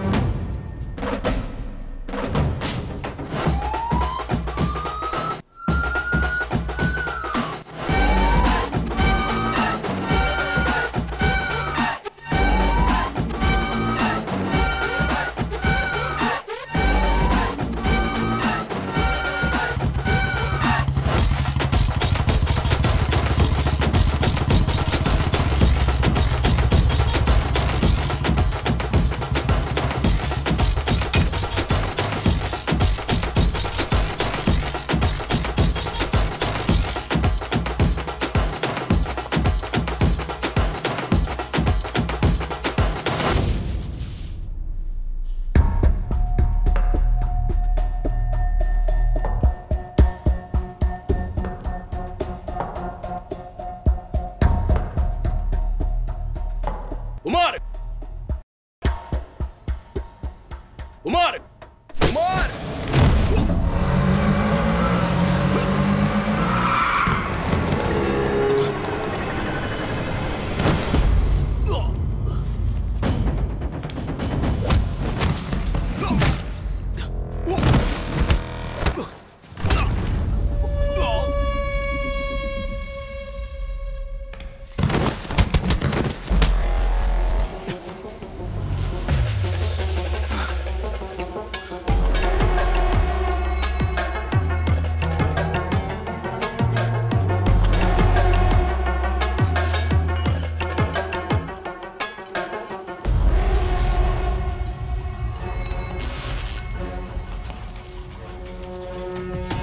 उस दिन पुलिस स्टेशन में जो तूने किया उस बात को मैं भूला तक नहीं था, और उस पर तू मेरे घर में घुस आया। तुझे पता नहीं तूने किससे पंगा लिया है। ए वेंकट, खत्म कर दे इसे।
उठो और काट डालो इसे।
बिजू, सर सामान लेके आ गए, तो अब क्या करें?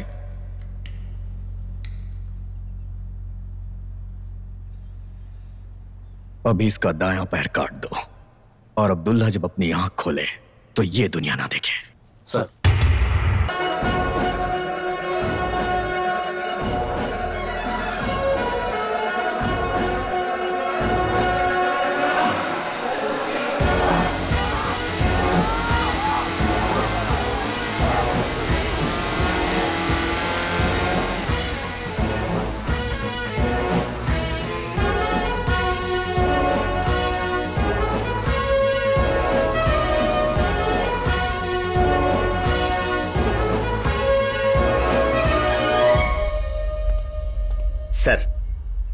हमें इसका किराया तो देना ही पड़ेगा और सबूत मिटाने के लिए इसे किसी तालाब या नदी में फेंकना होगा। तो फिर उसका दूसरा पैर भी काट दूं क्या?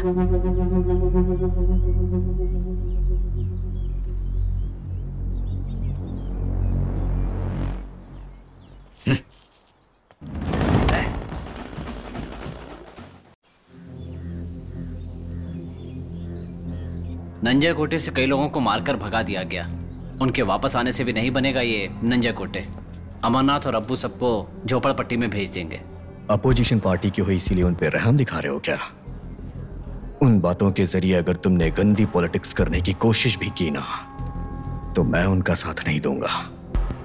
और तुम जिन लोगों की बात कर रहे हो वो सारे हाथ पे हाथ रख के खड़े थे जब उन्हें भगाया गया था।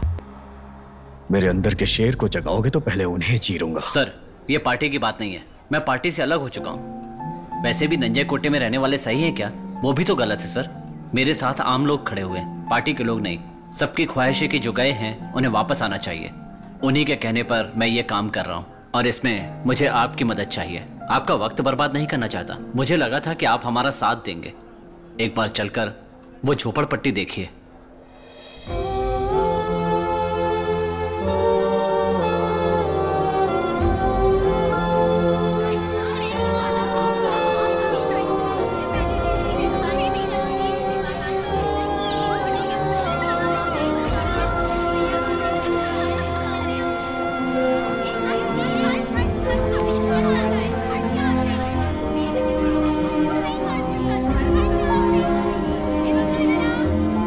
आपने जो भी कहा मैंने सुना। अब मैं जो कहूंगा वो सुनिए। नंजय कोटे में अभी भी सबका घर है। तुम्हारा जो भी नुकसान हुआ है, संपत्ति, सामान और धरती, उन सब के निशान वहां पर मौजूद हैं। तुम्हारी पहचान नहीं खोनी चाहिए। तुम लोगों की कॉलोनी और इंदिरा एस्टेट अभी भी नंजय कोटे में ही है। अगर तुम हिम्मत करके फिर से वही जिंदगी जीना चाहो तो तुम्हें कोई ताकत नहीं रोक सकती। तुम सबको यह हक है कि तुम भी सोमू की तरह जियो। हमारी एकता नंजय कोटे में वापसी तक ही नहीं रहेगी। उम्मीद करता हूँ कि आगे भी बनी रहेगी।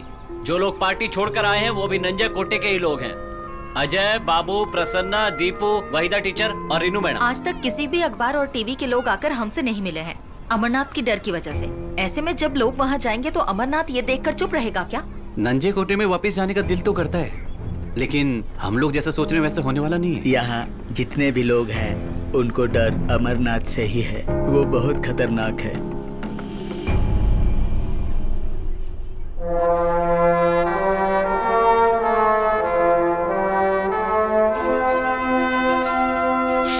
तुम्हारे अंदर जिस चीज का डर बैठा है, पहले उस डर को निकालो। और उस डर को खत्म करने के लिए तुम लोगों को वहां जाना ही होगा।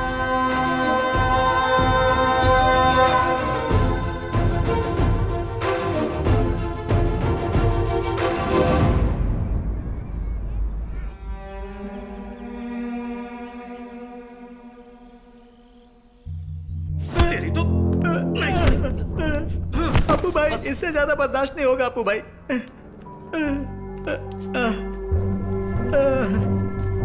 उस पुलिस वाले ने मेरा पीछा किया और रास्ते में ही मुझे गाड़ी से उतार दिया। बीच रास्ते पर मुझे बहुत मारा और उस एसआई ने मुझसे पैसे भी ले लिए। मैं अकेला आदमी क्या कर सकता था अपू भाई? ये जो सूरज है ना, ये तमिलियन लोगों से मिल गया है। खबर मिलते ही उस पर शक होने लगा था। अब वो कैश नहीं मिलने वाला, ज्यादा सोचो मत। मैं उसी दिन उससे डील करने वाला था, लेकिन आपने मुझे रोक दिया। आपकी वजह से मैं रुक गया, वरना उस दिन उसके हाथ पैर तोड़ देता। हमारे आदमी लोगों की सोच बदल के रख देंगे और इसीलिए मैं बोलता हूँ, क्या बोलता हूँ, ये कैश हैंडल करने का काम मैं नहीं करने वाला। ये मेरे बस की बात नहीं है, नहीं तो ऐसा ही बेचारा मारा जाएगा। बहुत हिम्मत वाला आदमी है वो हिम्मत वाला है, इसीलिए मुझे पुलिस स्टेशन बुला पाया। भैया, अरे यहाँ बड़ी बड़ी बातें कर रहा है, वहां पुलिस स्टेशन में क्या सांप सूंघ गया था तुझे? भौंकने वाला कुत्ता कभी काटता नहीं है। जितना भी रकम गया है वो इस पूरे गांव वालों को खरीदने के लिए काफी था। जानते हो, इस इलाके में जो भी रहता है वो डीवाई पार्टी के प्रति जो इज्जत है उसकी वजह से नहीं, बल्कि एक डर की वजह से है। और उस डर का नाम है वन एंड ओनली अमरनाथ।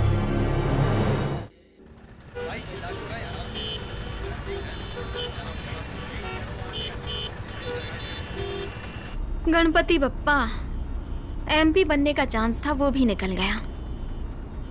अब तो नंजय कोटे की कुछ जगह को बेचकर मैं हैदराबाद जाकर अपनी जिंदगी को संभाल लूंगी। इस पर भरोसा करने से कुछ नहीं होने वाला। अब क्या हो गया? इतना कुछ तुम्हें दिया वो काफी नहीं है?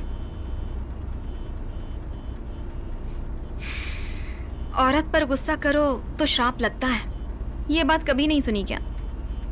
नहीं। कैसे सुनी होगी? ये सब अनुभव से पता चलता है। तुम यही गाड़ी में आराम करो, मैं एक काम निपटा कर आता हूं।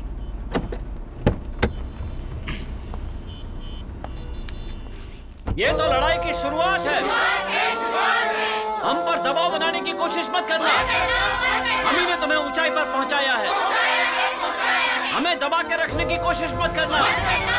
अमरनाथ, कान खोलकर सुन लो। हम ही ने तुम्हें इतनी इज्जत दी है। ये सब एक चाल है। अमरनाथ, ये सारी चाल है तुम्हारी। गांव वालों को हटाने का काम रोको। ये जंग से पहले का शोला है।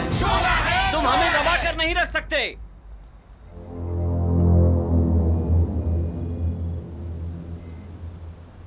वाह, क्या बात है। आज तुमने मेरी इतनी तारीफ की है जितनी मैंने कभी नहीं सुनी। तुम्हारे बोलने के पीछे किसकी ताकत है, मुझे यही जानना था। अब तो ये वक्त ही बताएगा कि किसकी ताकत में दम है।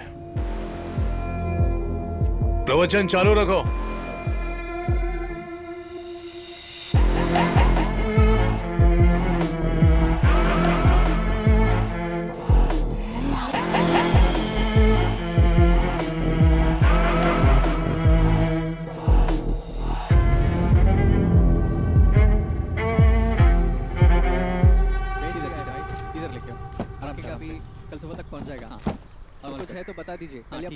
अपू भाई से हम बात करें क्या?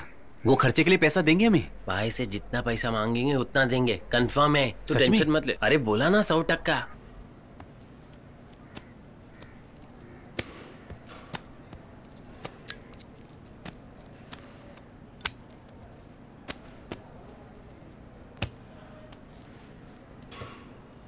कॉलेज के फंक्शन में कितना पैसा खर्च होगा हम भी जानते हैं। वो जितना मांग रहे हैं उससे आधा देकर वो जगह अपने नाम कर लेंगे। अच्छा, वो रज़ाक कहाँ मिलेगा? बैंगलोर में। बात क्या है? नहीं, कुछ नहीं। रिजल्ट का कोई टेंशन मत लो माँ, सब सही होगा, बोल रहा हूँ ना। तो गाड़ी में जा, मैं आता हूँ। चलो बैठ, अंदर बैठ। भाई मैं आगे बैठूंगा।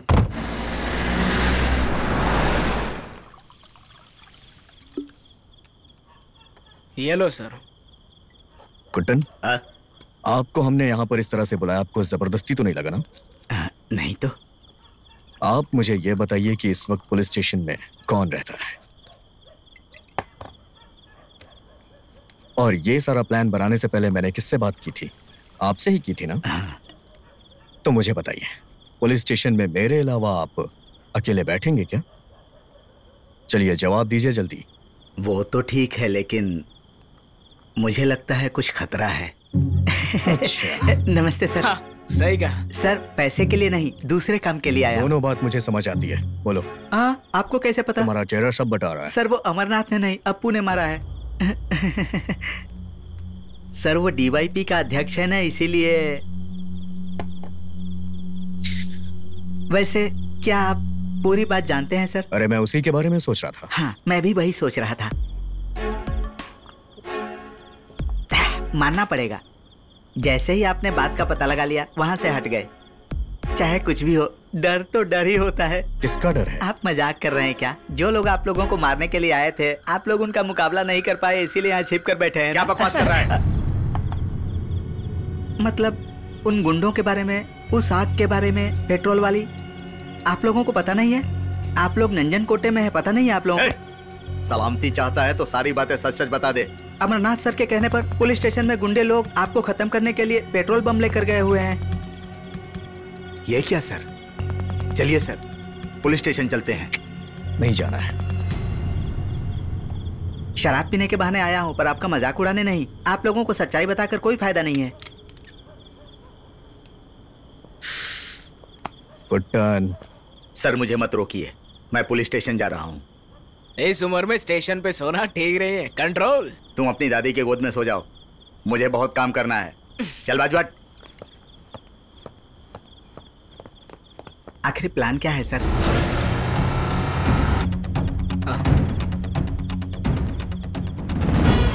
बिज्जू, अपना हनुमान का रूप दिखाओ।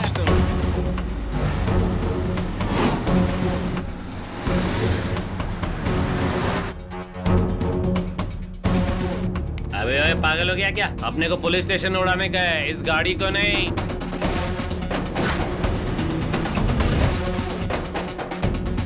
हेलो। हाँ माँ, हाँ हम लोग ग्रुप स्टडी कर रहे हैं। Group study, okay.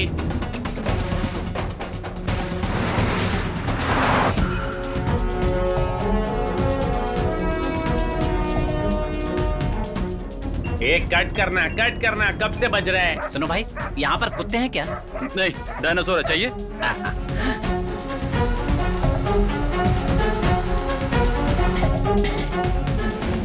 क्या मैं ये ले सकता हूँ?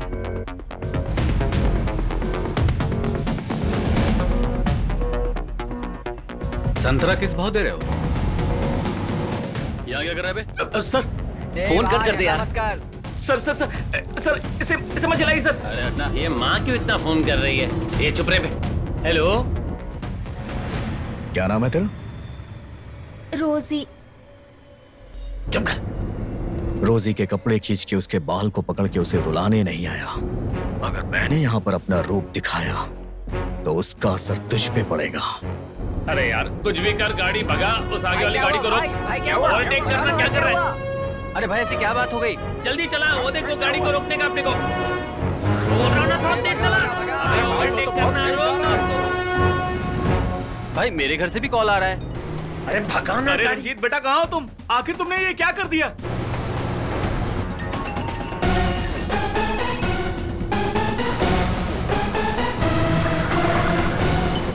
हेलो। हाँ बेटा, क्या प्रॉब्लम है? दबा दे गाड़ी को। अरे यार, पिताजी।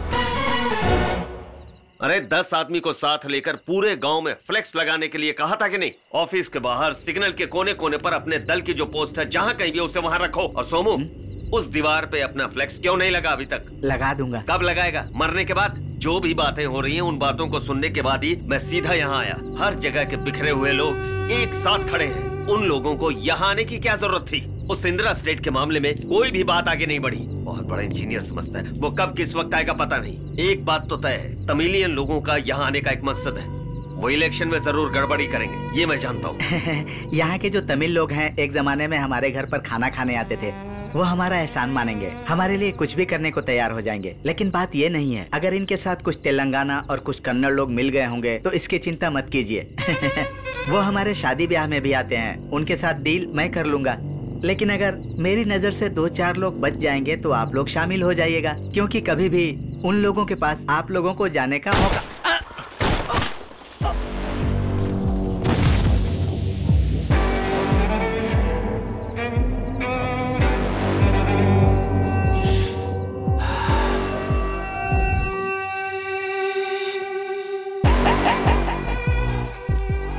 कल कुछ लोग मरने के लिए आ रहे हैं, सब तैयार हो जाओ। मुझे ना सुनना पसंद नहीं।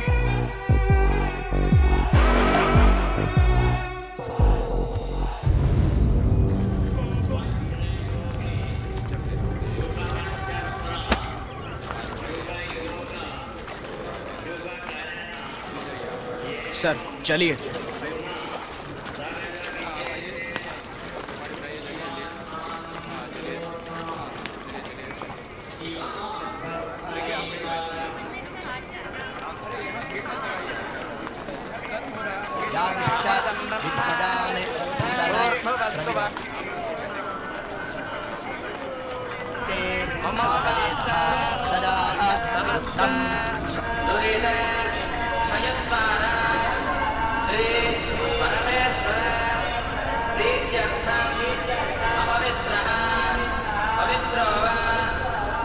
प्रजापि मधुवाताः ऋतायते मधुक्षरन्ति सिन्धवः माध्वीर्णः आदित्य भगवाने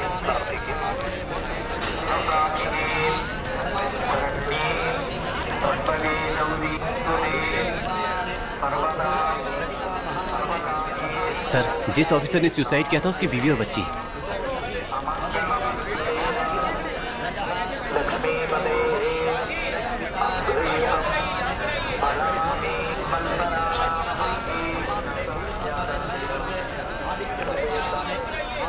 तुम जाके आसपास चेक करो, कोई प्रॉब्लम? ठीक है सर, ओके।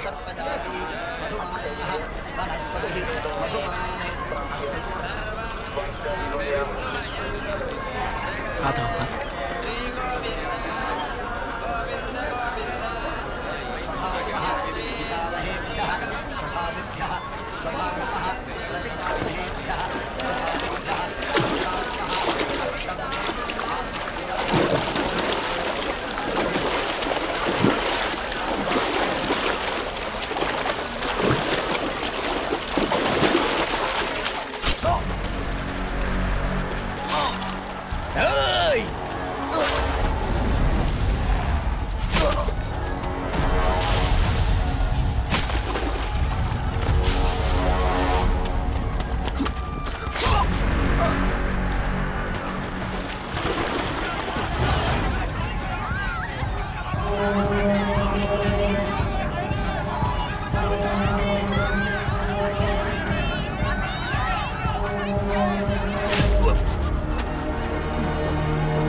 डीवाईपी फिर से सत्ता में आई तो अमरनाथ का अत्याचार बढ़ जाएगा, नई पीढ़ी भी साथ देगी, सब कुछ बदल जाएगा।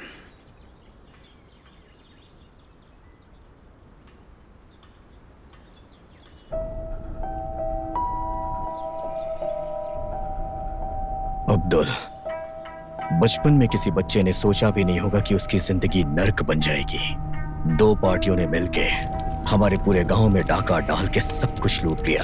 उस हादसे के बाद सब डर गए थे और एक वक्त ऐसा आया कि खून खराबा करने वालों का सर्वनाश करने के लिए उस लड़के ने अपने आप को तैयार किया। 12 साल के लड़के ने दिल में ठान लिया,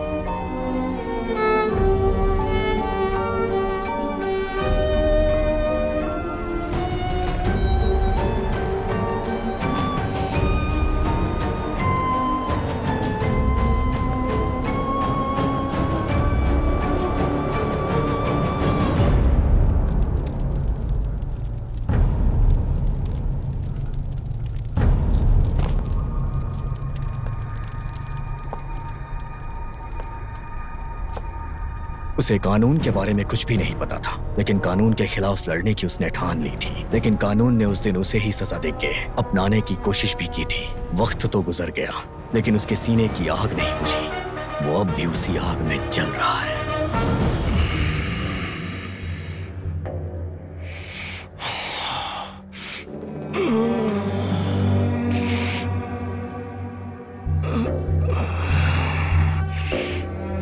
भाई,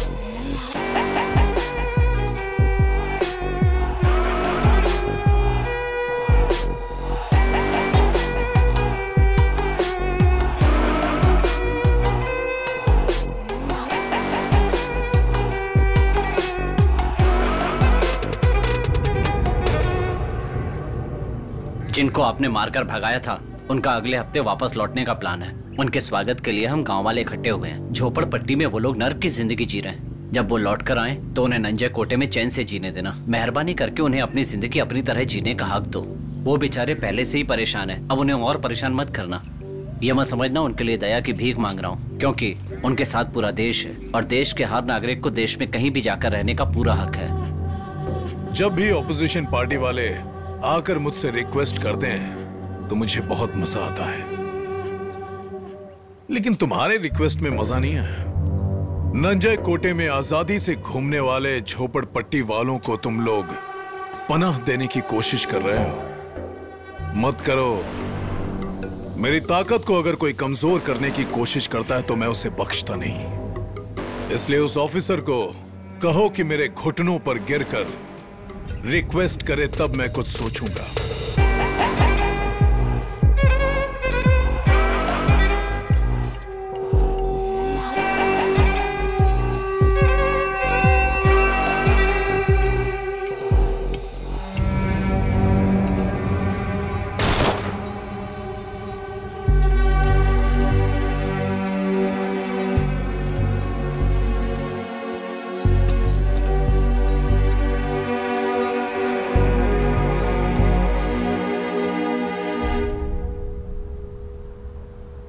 अप्पू, इसके बारे में आपका क्या विचार है?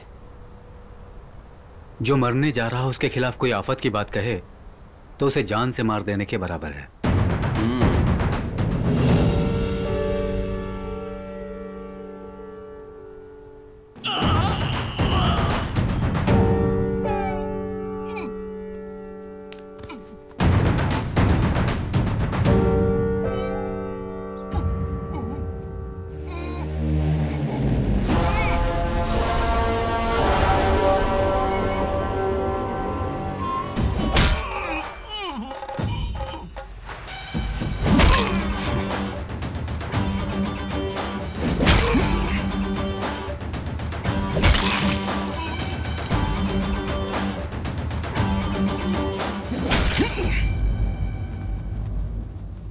आज का दिन गरीबों का खून चूसने वाले जानवरों को मारने का दिन है। ये इतिहास का एक बहुत बड़ा दिन है। आप लोगों ने जो सफर शुरू किया था उसकी मंजिल करीब आ गई है। आप लोग अगर 100 साल बाद भी लौटकर नंजा कोटे में आएंगे तब भी आपको वही पुराना सम्मान मिलना चाहिए। आज आप जो एक कदम आगे बढ़ाएंगे तो वो आपकी कई पीढ़ियों तक काम आएगा। इस एक छोटे से कदम में आपकी कई पीढ़ियों की भलाई छुपी हुई है। अत्याचार के खिलाफ, अहंकार के खिलाफ, दबाव बनाने वालों के खिलाफ ये जंग जो आज शुरू हो रही है उसे इतिहास में दर्ज किया जाएगा।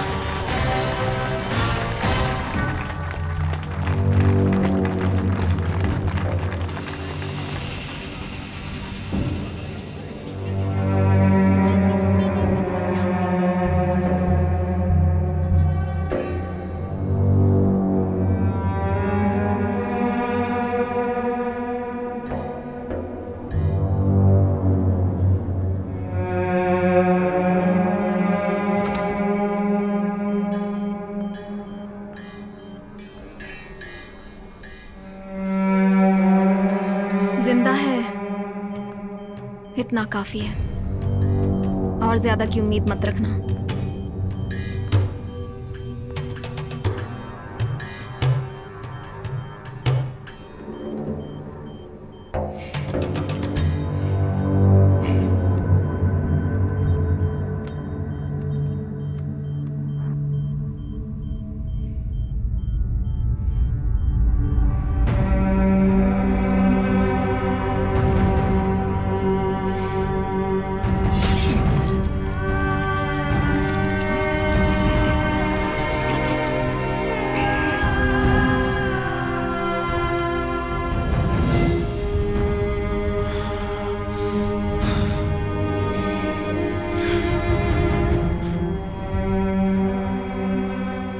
हमें जिसका इंतजार था वो दिन कल है। हम जब आगे बढ़कर अहंकार से भरे हुए अत्याचारियों का सामना करते हैं तो आंसुओं के लिए कोई जगह नहीं होती। हम अगर डटे रहे तो चाहे कानून ही क्यों ना बदलना पड़े, हमें नंजे कोटे में जगह मिलेगी।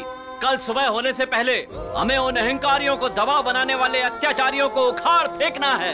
ये तो लड़ाई की शुरुआत है। हम पर दबाव बनाने की कोशिश मत करना। हम ही ने तुम्हें ऊंचाई पर पहुंचाया है। हमें दबा के रखने की कोशिश मत करना। अमरनाथ कान खोलकर सुन लो। हम ही ने तुम्हें इतनी इज्जत दी है। ये सब एक चाल है। अमरनाथ की सारी चाल है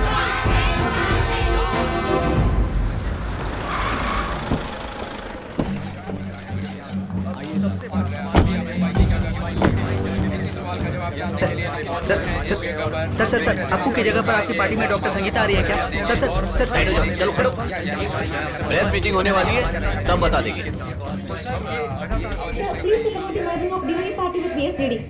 As of now, we don't know that we are going to have an alliance with BSJD and DYP. Maybe in future we don't know what is going to happen. Okay? जैसा कि आप लोग देख सकते हैं, डीएसपी पार्टी की दहशत अब कुछ ज्यादा ही फैलती जा रही है और उसे रोकने के लिए पुलिस क्या कर रही है यही हमें देखना होगा। सुनो, प्रेस कॉन्फ्रेंस बुलाया है, तैयार हो जाओ।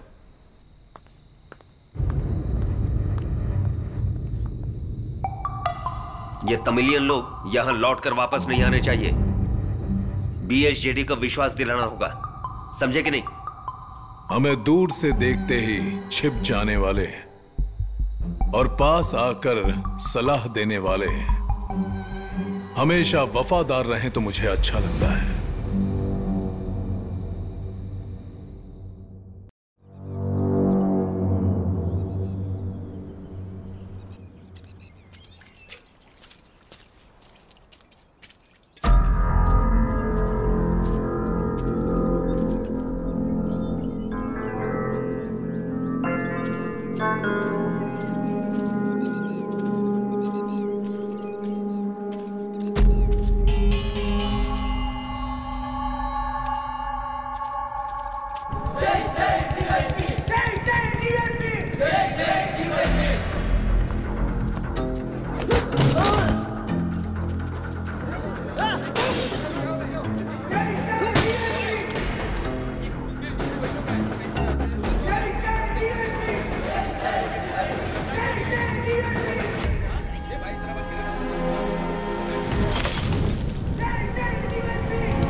सर, बॉडी को अभी अभी पैक किया है, वो लेकर आ रहे हैं।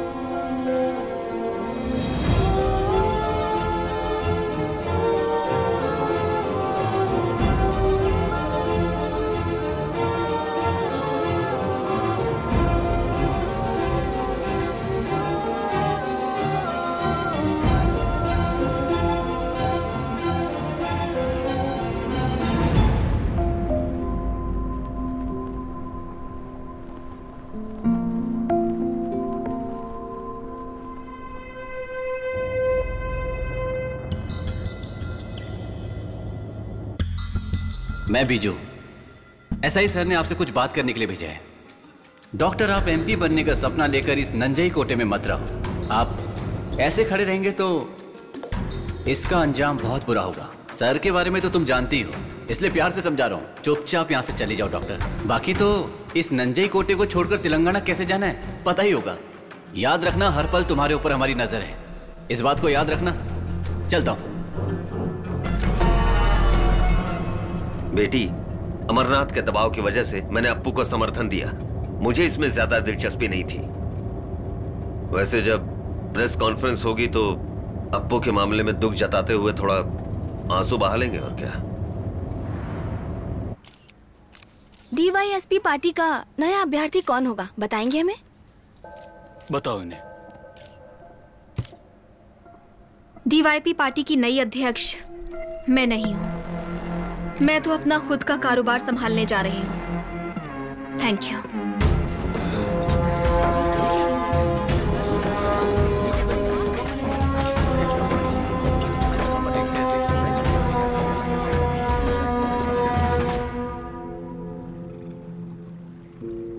चाची डरो मत, मैं हूँ। ए सेंदिल, दादी को बोलना, हंसने के लिए बोलना। ये पुलिस वालों ने कुछ तंग किया क्या? मुझे बताओ ना, मैं इनको देख लूंगा। चाची डरो मत, मैं हूँ। हम में से कोई भी पार्टी छोड़कर नहीं जाएगा। हम सब लोग पूरी तरह से एकजुट हैं। उन्होंने जो काम अधूरा छोड़ा है उसे हमें पूरा करना है। इसके लिए वक्त बर्बाद नहीं करना चाहिए। दादाजी, हम लोग निकले क्या? यहाँ वहाँ जो भी लोग हैं वो हमें जीने नहीं देंगे। ये देखकर हम गांव से दूर जाकर बस गए, लेकिन अब जब हम वापस अपने घर लौटकर जाना चाहते हैं तो हमारी कोई सुनवाई नहीं है। तुम लोगों को कमजोर करने की उन लोगों की साजिश है। ऐसा नहीं होना चाहिए। अब वो स्थिति पूरी तरह बदलने वाली है। अमरनाथ चाहे जितनी कोशिश कर ले, आप लोग इस गांव में लौट कर आएंगे ही। तुम लोगों ने चाचा, आप रुकिए, मैं बात करता हूँ। सर, हमारी ऑफिस में मीटिंग चल रही है। इन लोगों के बारे में आप फिक्र मत करो। आप अपनी ड्यूटी ठीक से कीजिए।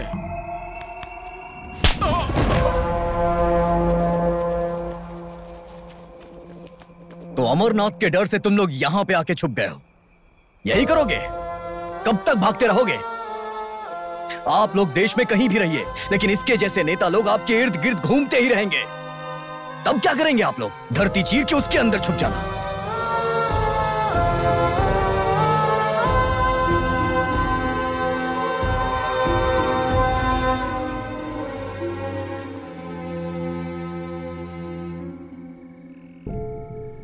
अनीता जी, ये अकेलापन और ये भयानक दर्द आपसे भी ज्यादा हमने महसूस किया है। आपका दर्द मैं समझ सकता हूं। आप लोगों को किसी भी हाल में नंजई कोटे जाना ही होगा। दूसरा और कोई रास्ता नहीं है। हमें रास्ता दिखाने वाला इस दुनिया से जा चुका है। अब तुम हमें नंजई कोटे जाकर फिर से जिंदगी संवारने के लिए कह रहे हो। मैं जानती हूँ तुम हमारी भलाई चाहते हो। इतने साल हो गए हैं, लेकिन आज भी हम अमरनाथ के डर के साए में जी रहे हैं। नंजई कोटे अब भी अमरनाथ के काबू में है। जिसने हमारी भलाई का सपना देखा वो आज इस दुनिया में नहीं। आपके लिए मामूली बात होगी, पर हमारे लिए नहीं।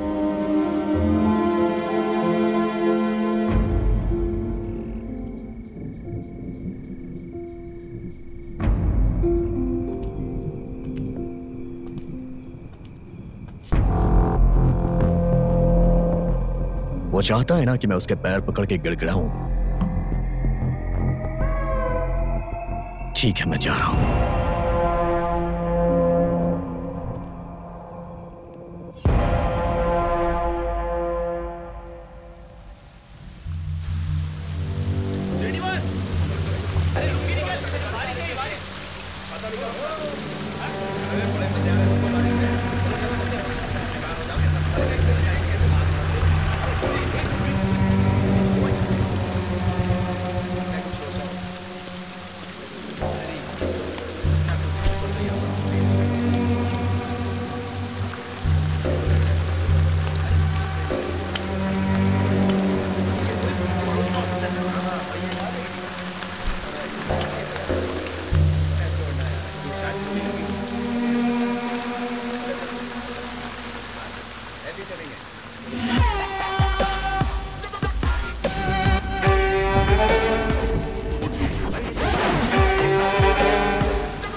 नंजय कोटे का बस एक ही स्वभाव है, जो इस धरती पर गिरते ही विशाल पेड़ बन जाता है। तुम बस एक पौधे हो और मैं एक विशाल पेड़ हूं। ना ही नंजन कोटे बदला और ना ही मैं।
कोटे हमेशा मेरा रहेगा।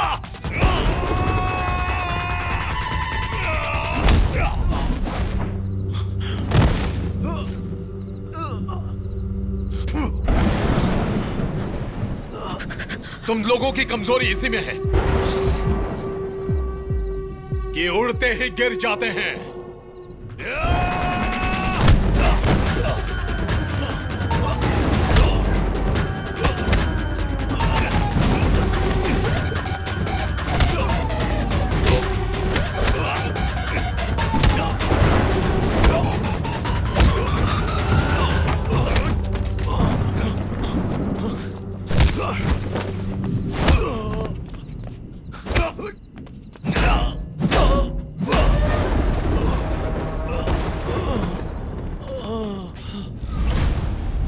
और जब हम जैसों को गुस्सा आता है तो तुम जैसे मिट जाते हैं।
झोपड़पट्टी से जो लोग भी यहां आ रहे हैं उनके आने तक ये यहीं रहना चाहिए।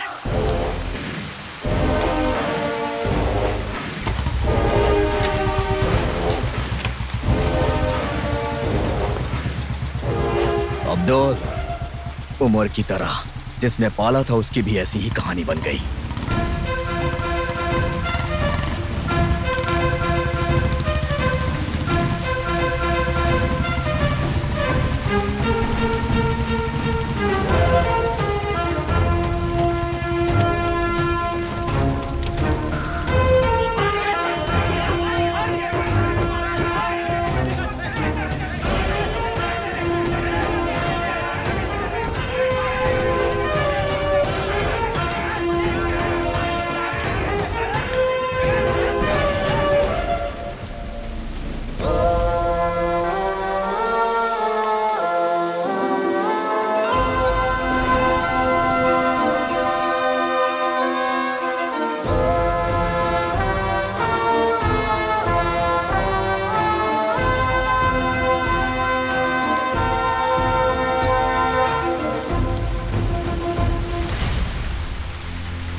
उनकी जिंदगी में भी अब रोशनी उगने लगी है।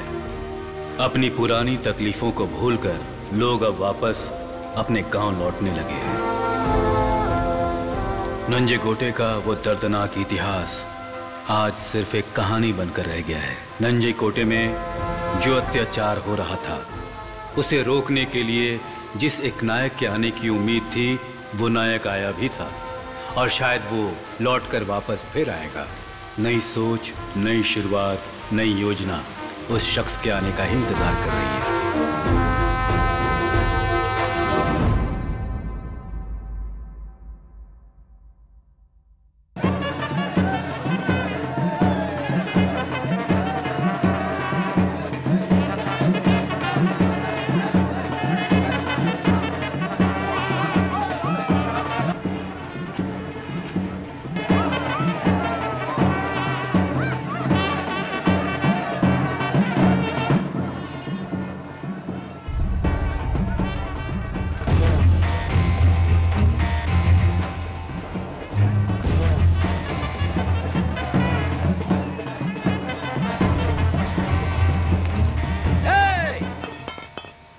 के लिए तुमने किसी की परमिशन ली थी क्या? हर महीने यहां आकर उधम मचा देते हो। यह दौड़नापुरी मेरा इलाका है, यहां से कोई भी बचकर जा नहीं सकता। ऊपर वाला भी मुझसे बचकर नहीं जा सकता। यहां किसे क्या करना है और कैसे जीना है उसका फैसला मैं करता हूं। मुझे मिटाने वाला कोई पैदा नहीं हुआ। अब कोई मुझसे माफी मांगने आगे आएगा या फिर मैं उसका सर काट दूं।